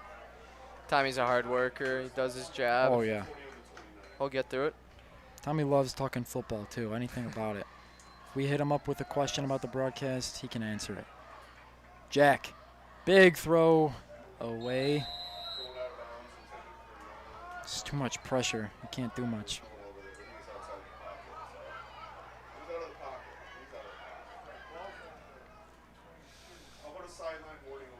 Gonna bring up, we had a raffle in our student section. Congrats to Frank Burke, who won the money tonight. Unironically. Caravan offense staying back out there. 3rd and 30. Or excuse me, 2nd and 30. It's 2nd and 20. I butchered that twice. 2nd and 20. Elliott takes the snap, fakes the handoff. Big pass on the left side. Maybe too quick. Yeah. A little thank you to Matthew Clark keeping us on our toes here. Getting the yardage right. Also a shout out to our other producer, our main producer, Leonard Siegel, the 4-year veteran of the media group. Certainly left his mark in this program. Whoa, we've been here for 4 years. Yeah. That is, okay. But I mean, a lot of the guys on the field have too. It's hard to remember. Back when the freshman team went 9-0, a lot of these kids were starters on that team. Elliott slings it out to the right. Q has got it. He steps out of bounds, but that was an incredible play Great hands by Q there. Caravan are inching closer to the red zone and even closer to that big brown rectangle, or the end zone. That's what I mean. I should stop talking in riddles. I gotta be straightforward. Mr. Murphy's shaking in his seat right now. I gotta be straightforward, just like this Caravan offense is trying to be right now. That's the 5th reception for Q on the night. Elliott alone in his backfield. Gorman lined up at tight end. Elliott has got some time to throw. Yeah. Miscommunication there between him and his running back, Daniel Taylor. It's unfortunate. I mean, it was close, but still tied at 35. It has been that way for quite some time. 2nd and 10 at the 32-yard line in Raider territory. Yeah, Matt, keep looking at the scoreboard, and 9 minutes has been on the clock for a long time. Yep. Elliott, he's got DT no longer lined up at receiver. Gonna take it himself, gets back up.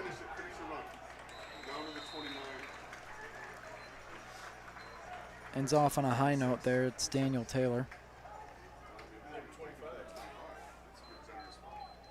Well, Daniel's proven something to all of us, I think, tonight. You know, coming in, tight end as a sophomore, not getting much playing time last year, but playing on the D-line a little bit. Yep. And now he's coming right in at running back. He worked hard, earned his spot as a captain on the team, and he's showing it tonight. DT lined up directly behind Elliott. This is very unusual for a Caravan offensive lineup. DT breaks through the D-line, looking to pick up a couple more yards. That's going to be enough for a first down. He's not quite inside the 10-yard line, but he's getting there. That's his 9th carry. He now is 50 yards for 9 carries. There's 18 on the pickup there. DT in Elliott's backfield. Cooper realigns himself so he's on the line of scrimmage. Elliott rolls out right, breaks back to the middle, still on his feet, and he's gonna break free. Does he have enough? Ball comes loose, but the ball's dead anyway. Xander throws his arms up looking for a touchdown. That's tough, man. Yeah. That's tough. There's a flag down on the far side at the 15-yard line.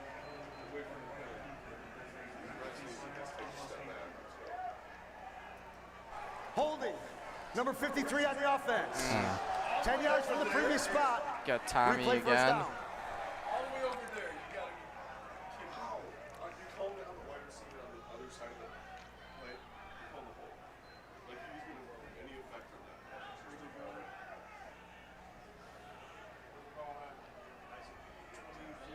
Yeah, they're just going to keep moving back further and further. 1st and 20.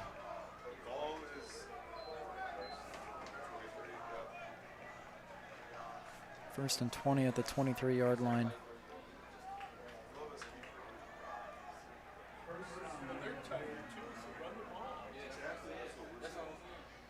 Elliott, DT in his backfield. Sets his offense. Takes a snap. No handoff. It's a pass. Too low. Underthrown.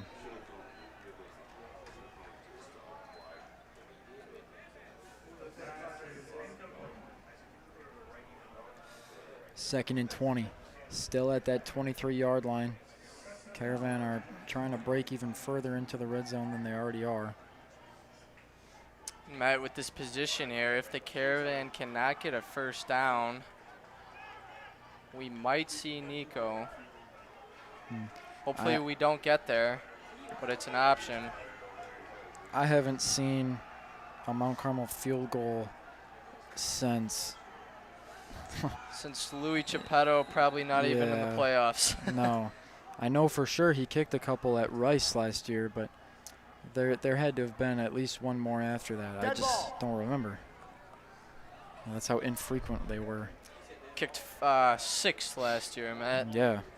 So that's something. I think the last time we had a consistent field goal kicker was Julian Patino on the 2019 state team. He's playing at Indiana State now.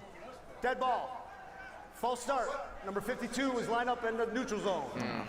5 yards from the previous spot. Replay second down. So it seems to be Tommy LaBelle and Nick Lewanski. Some penalty problems this drive. But if they can put those aside and just try to get the ball in the hands of a receiver, or better yet, Elliott or DT, things will turn out a lot better. Yeah. Elliott with 294 passing yards on the night. Moran is 400. Motions Cooper. No handoff. Elliott pass out to the right and way too high. Flag at the 35, right by Coach Lynch. Flags are flying, more so than the Wazoo flag at College Game Day. If you get that reference, we would get along. I think I know what you're. I'm picking up what you're putting down, Matt. Leonard just looked at me like I have 3 heads, so. It's all right. Leonard's good at his job. Should be getting paid about 6 figures here, but he's doing it for free. Illegal motion on the offense. That God. Third down. How the tables have turned, Matt. Now we're looking like Hun. 3 penalties back to back to back. Yeah. Gonna try and recover from this one. It's tough. Nico may be needed after all. We shall see. 3rd and 25. Hopefully not, though. I don't want to see Nico for a while. You know, I want to see Nico for an extra point. That's what I want to see. Elliott alone in his backfield. Same formation we've seen multiple times tonight on scoring plays. Pressure right away. Elliott has just got to throw it. Almost intercepted by the Hun Raiders. It's just in and out of the hands of number 2, Alex Rusi. Matt, I hate to break it to you, but there's another yellow thing on the field. God, you know, if we were wearing those throwbacks, then I would say, what do you mean? But unfortunately we're not, so. Especially in the 4th quarter like this, you hate to see such a sluggish game where it's just penalty after penalty, timeout after timeout. But we do understand it is. Number 52 on the offense. 10 yards from the previous spot. And that's replay third down. That's yet another penalty on one of the tackles we have out there tonight. Yep. But you can tell by from their demeanor, they're trying to change it. They're talking to number 52, Nick Lewanski, right now. Nick and Tommy, the smallest guys out there. I think their fatigue is finally setting in this 4th quarter. Got to hold strong, though, for the next 7 minutes and 3 seconds. It's weird seeing guys like, Big Al, Alex Paholic, not out there. Tell me about it. But this is what we've got, and it's worked so far. Tied at 35, right? But I think the most important thing right now is keeping the ball out of the Raiders' hands, keeping it in Jack Elliott's, and trying to move downfield with a couple passes here. It's only 3rd and, oh God, I got to do math. 35. 35. Thank you, Clark, once again. again. Yeah, 3rd and 35. If you're wondering, we're 66% on 3rd downs tonight. This one's a little trickier, though. Elliott drops back, pressure right up the middle. Got to get the throw off, and he does. He's hit almost right in the ribs. That pass is complete, though, to number it's intercepted. Excuse me. There is another flag. From what I saw here on it's hard to see that corner, It so is. I was looking at our monitor here. It looked like Cooper had the ball. Change of possession. First down, Hun. We might need another look at that, yeah. Yeah, the holding penalties declined. Hun ball at, where are they going to spot them? About the 25. There's the second takeaway for the Hun defense on the night. That's not great in a situation like this right now. 6:51 remaining in the 4th quarter. Ball now is on the 24.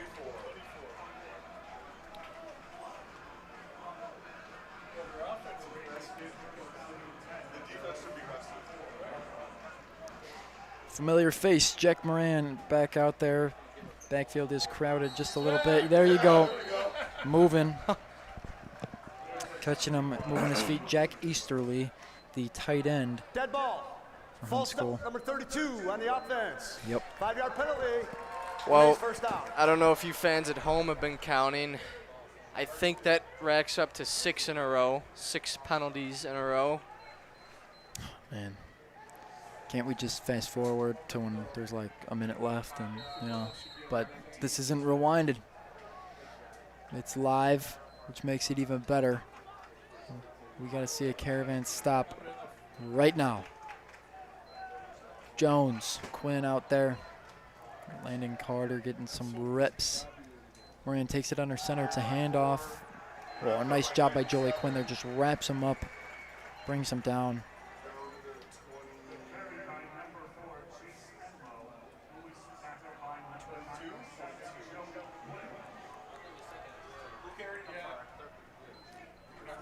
Hey, Matt, I see no yellow. Yeah. Leonard Well, thought that was I- funny. I Thanks for appreciating my jokes, I pal. see bones, though. Yeah. Oh, man.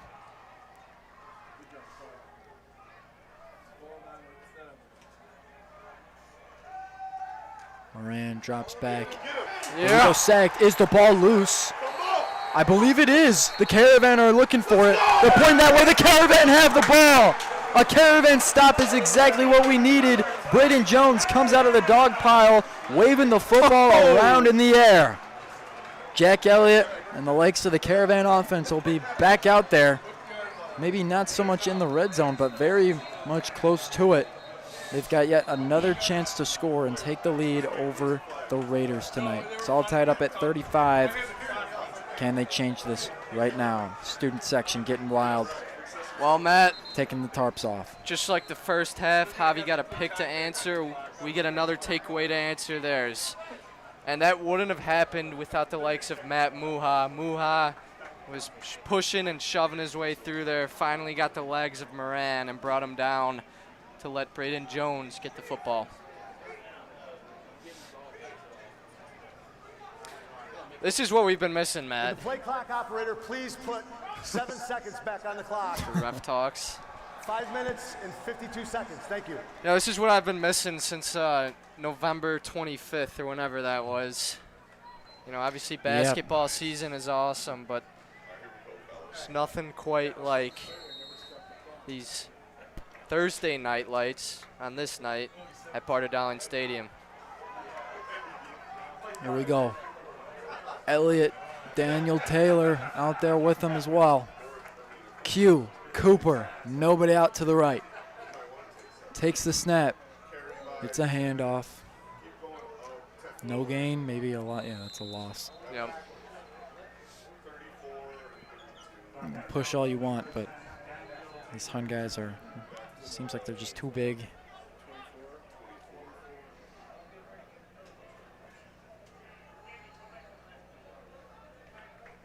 It's a shootout, but we haven't seen a shot fired in quite some time. It's been 35-35 for a while.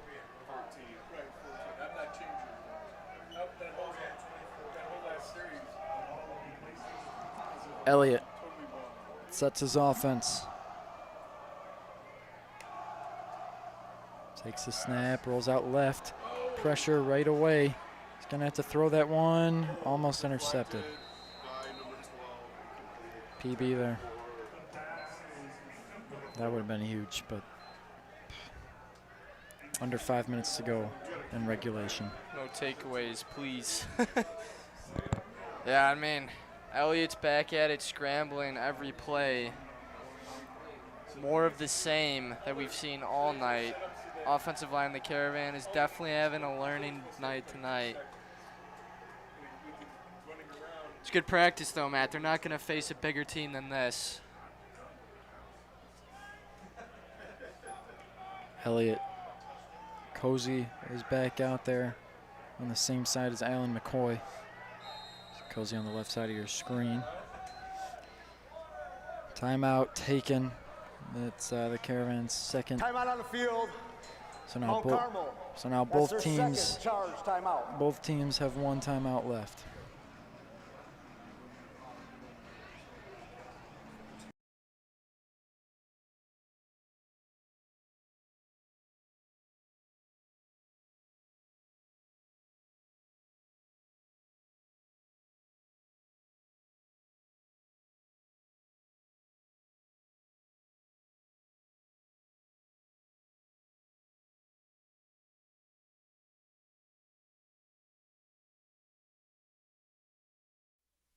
Mount Carmel will host another open house this fall. Join us on Sunday, October 6th, as well as Sunday, November 17th, to tour our facilities, meet our students, and learn more about the incredible brotherhood of the Caravan. Register at www.mchs.org/visitmc.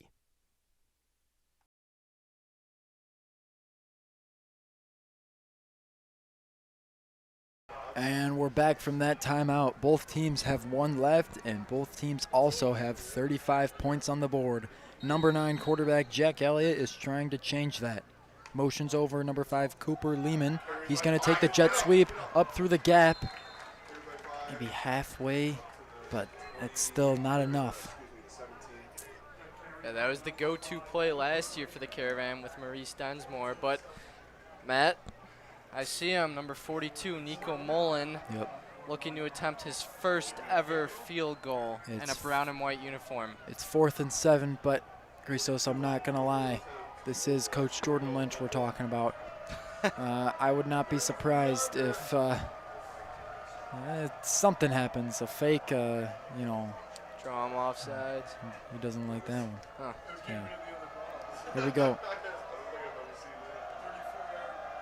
Nico at the 17-yard line.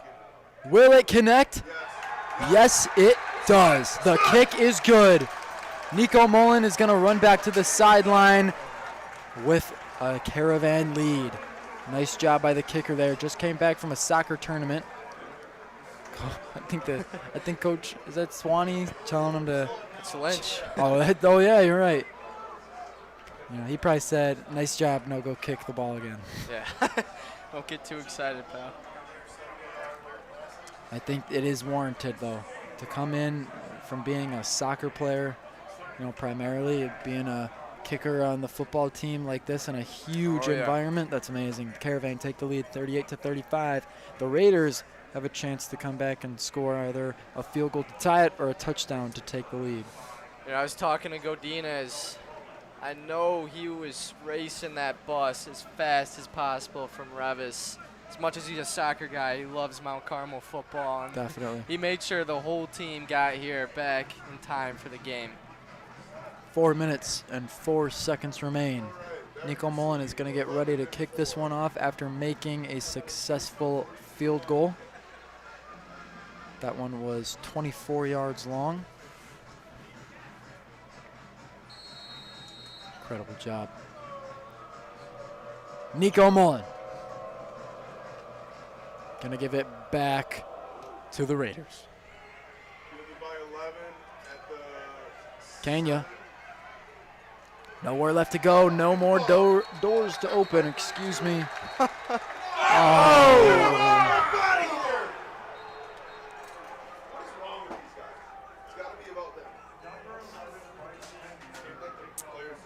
And that's a tough flag. Yeah. Hun player, yeah, Kanya's hunched over. Definitely got nailed right in the stomach there. I don't. Still hunched over. I mean, if they come and say unnecessary roughness, Dead ball, personal foul, unnecessary roughness on the it's kicking just. team. I mean. I don't know. 15 yards to be enforced. I don't know. 1st and 10. Is it because there's 4 minutes left? Is it because it's a 3-point game? Is it because the guy fell after? I don't know. But if you sit here and talk about what could have been, you're not going to be focused on what's going on right in front of you. So we're just going to move on from that play. The Raiders are just going to have a little bit better field advantage. Jack Moran alone in his backfield. A 5 out, 5 wide. He's got all of his firepower to his right and his left. Drops back, plenty of time to pass. Chooses the quickest one, though. That'll be a pickup of about 4, maybe 5 yards. They were at the 35, and now they're just strolling on to the 40. That'll bring his total to 496 passing yards on the night. That's a lot. I might need to get the record book, but that's definitely cutting it close. Yeah.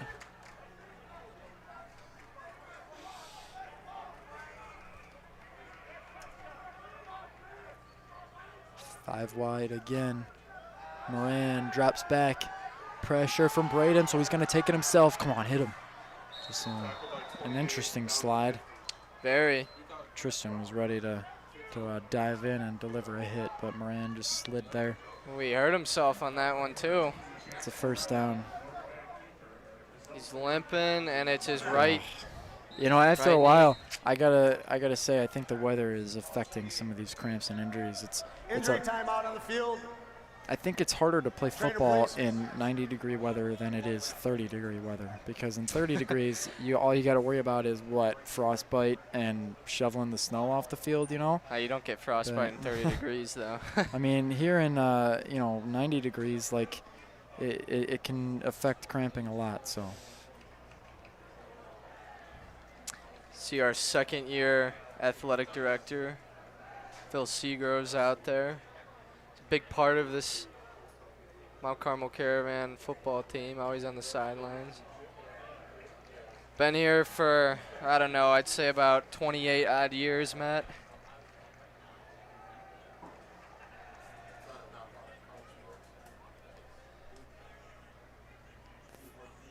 Three minutes and 16 seconds remain. We've got an injury timeout right now. On screen in front of you, you can see Declan Deering. He's a trainer here at Carmel. Ryan Clark is running around there somewhere. Tore his ACL a few months ago, but he's running up and down, helping the team, which is just awesome to see.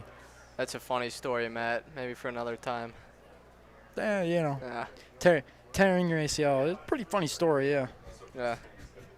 No, Clark's doing all right now. Yeah. He'll be ready for the lacrosse season next spring. If you know a guy who's interested in coaching Mount Carmel lacrosse, we are looking for a coach. You know, don't hesitate to reach out. We've got 3,000 people watching. I'm sure one of them is either a lacrosse coach or knows one that would be very suitable here at Carmel. So.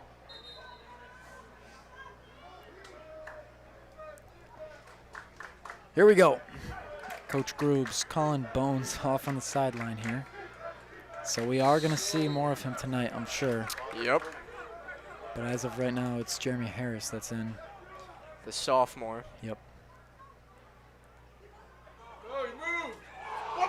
Fumble? Did we get? No.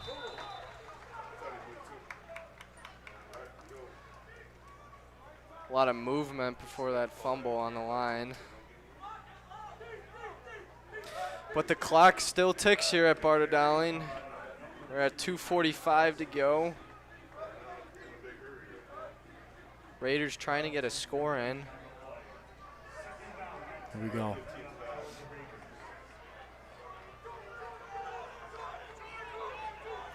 They're just screaming at these guys. Well, you know, you need to stop. It's 2nd and 10 at the 50-yard line, and Moran has plenty of time to throw. Is that one broken up? Yes, it is. Nice job by number 3, Javi Payne. That easily could have been a nice completion, maybe even a first down, but Javi breaks it up and keeps it at 3rd and 10. Derek Murray, number 90, is going to come in for Jeremy Harris here at nose guard. Doesn't look like we've got many other substitutions here with the DBs. Nope. Javi had an interception earlier. That brings his career total to 8 interceptions. And he's going to Eastern Illinois next year. D-line looks ready to go. Jack Moran alone in the backfield. Takes the snap. Caravan got to stop him here. They don't. Raiders come out with a first down. He's still on his feet. Ryer Kush, number 44 there for Hun. Bone Crusher back out there for Derek. Gotta love that hustle up the field. But that's a big play for Hun, Matt. It's I mean, huge. I thought, you know, there's a lot of pressure there on the quarterback, and move the sticks. wide open. Yep. Moving the sticks. Now they're at the 32. They were just at the 50 moments ago. Moran takes a snap. Pressure from Muha, but he throws it away. And that's a solid gain, too. Now it becomes interesting because if the Raiders do, in fact, score a touchdown here, it would be hard for this game to eventually end in a tie, and we'd go to overtime. I think it'd be all or nothing at a certain point. It's not a good sight, Matt. There's a minute and 40 left on that clock. Braden Jones, a little banged up at that play, but he looks like he's fine now, walking it off. Don't think he's had a single play off, actually. I haven't seen a sub come in for him. So he's been playing the whole game. Every single snap.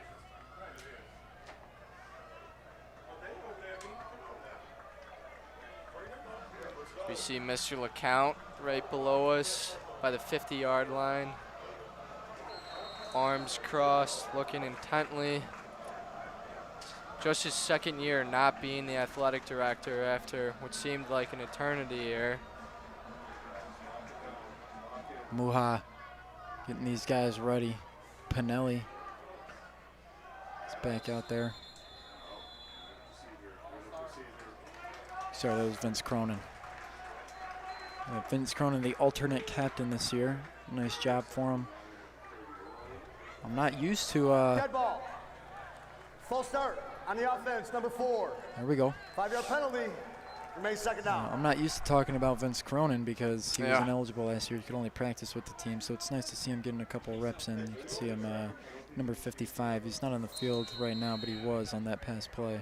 Cronin voted a captain by his teammates. Shows what kind of guy he is. Moran, they're still running this 5 wide, and it's making me worried.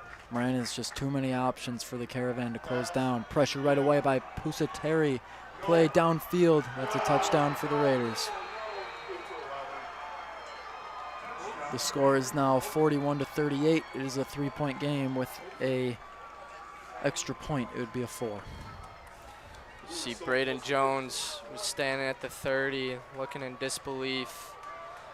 Got to the quarterback, got a hit on him as he threw, and it just was a millisecond short. As Hun looks to go up by 4 here.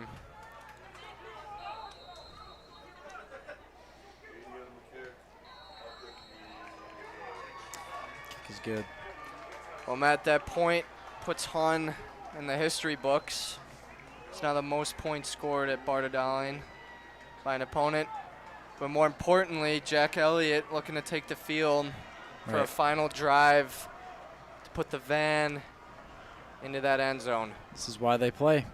They don't play for 60-point blowouts. Nope. They don't play for an easy route to the state championship. No. They practice in the morning. They do doubles. They hit in the weight room with Coach Kubik, and you know it's all for this. A minute for the rest of the season, and the rest of the season for this dynasty that they have built over the past couple of years. I truly believe this next minute will determine the future course for Mount Carmel football.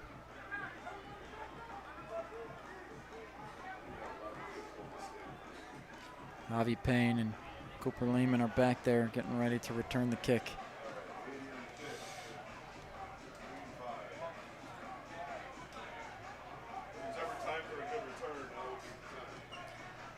All right, Matt.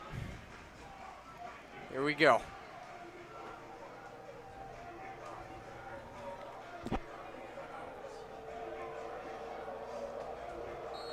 Weatherell.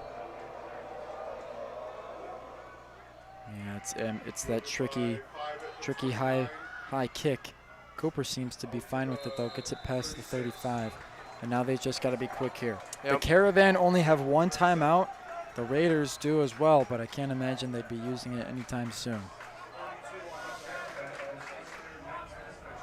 Well, Matt can't afford any penalties now. Gonna be seeing a lot of targets out of guys like Cooper, guys like Allen, guys like Q. Haven't said his name in quite a bit. Hopefully that'll change. Elliott. 56 seconds remain. They're at the 37-yard line in their own territory, down 4 to the Hun Raiders, coming all the way from Princeton, New Jersey. Both teams have one timeout. And for the 3,000 people watching this game, you are about to see an incredible drive of football. Well, Matt, we expected nothing less. I think this is exactly how we wanted it to, a game like this. Elliott sets his offense. Whistle is blown. He takes the snap. Pressure right away. Pass is incomplete. 52 seconds remain.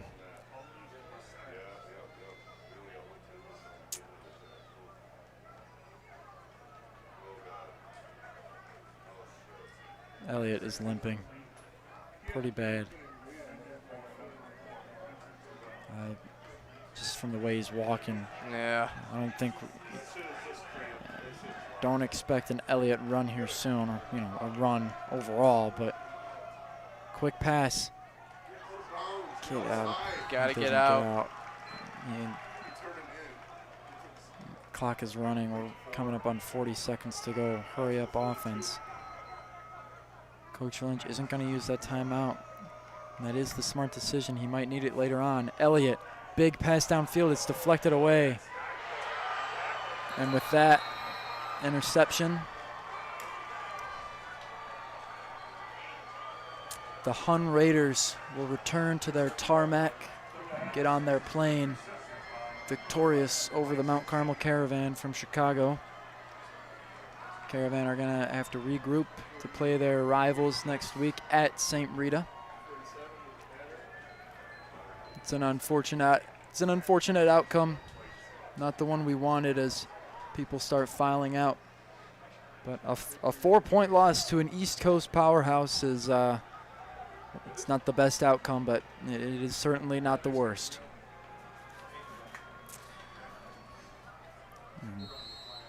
We're sitting here on the sideline, Coach Lynch. Well, Matt, you rather have an early loss than wait till playoffs. A lot of learning lessons, a lot of work to be done, but the Caravan will be back. All I can think of right now is trainer Ryan Clark saying over and over again that speech from Tebow. You have never seen an athlete work harder than I will, and all that. But I'm sure that's the way a lot of these guys are thinking right now. Our next broadcast will be soccer against St. Rita on September 12th. So tune in for that. We're gonna have a lot of freshmen help on that game. But next football broadcast will be week 3 against Nazareth. Yep. Reigning state champs. Not the outcome we wanted on Thursday Night Lights, but we had a blast up here announcing. We would have had even more of a blast if the Caravan could have come out with a win. From up here in the press box, it's been Christos Demas and Matt Malloy. Have a great night, Chicago.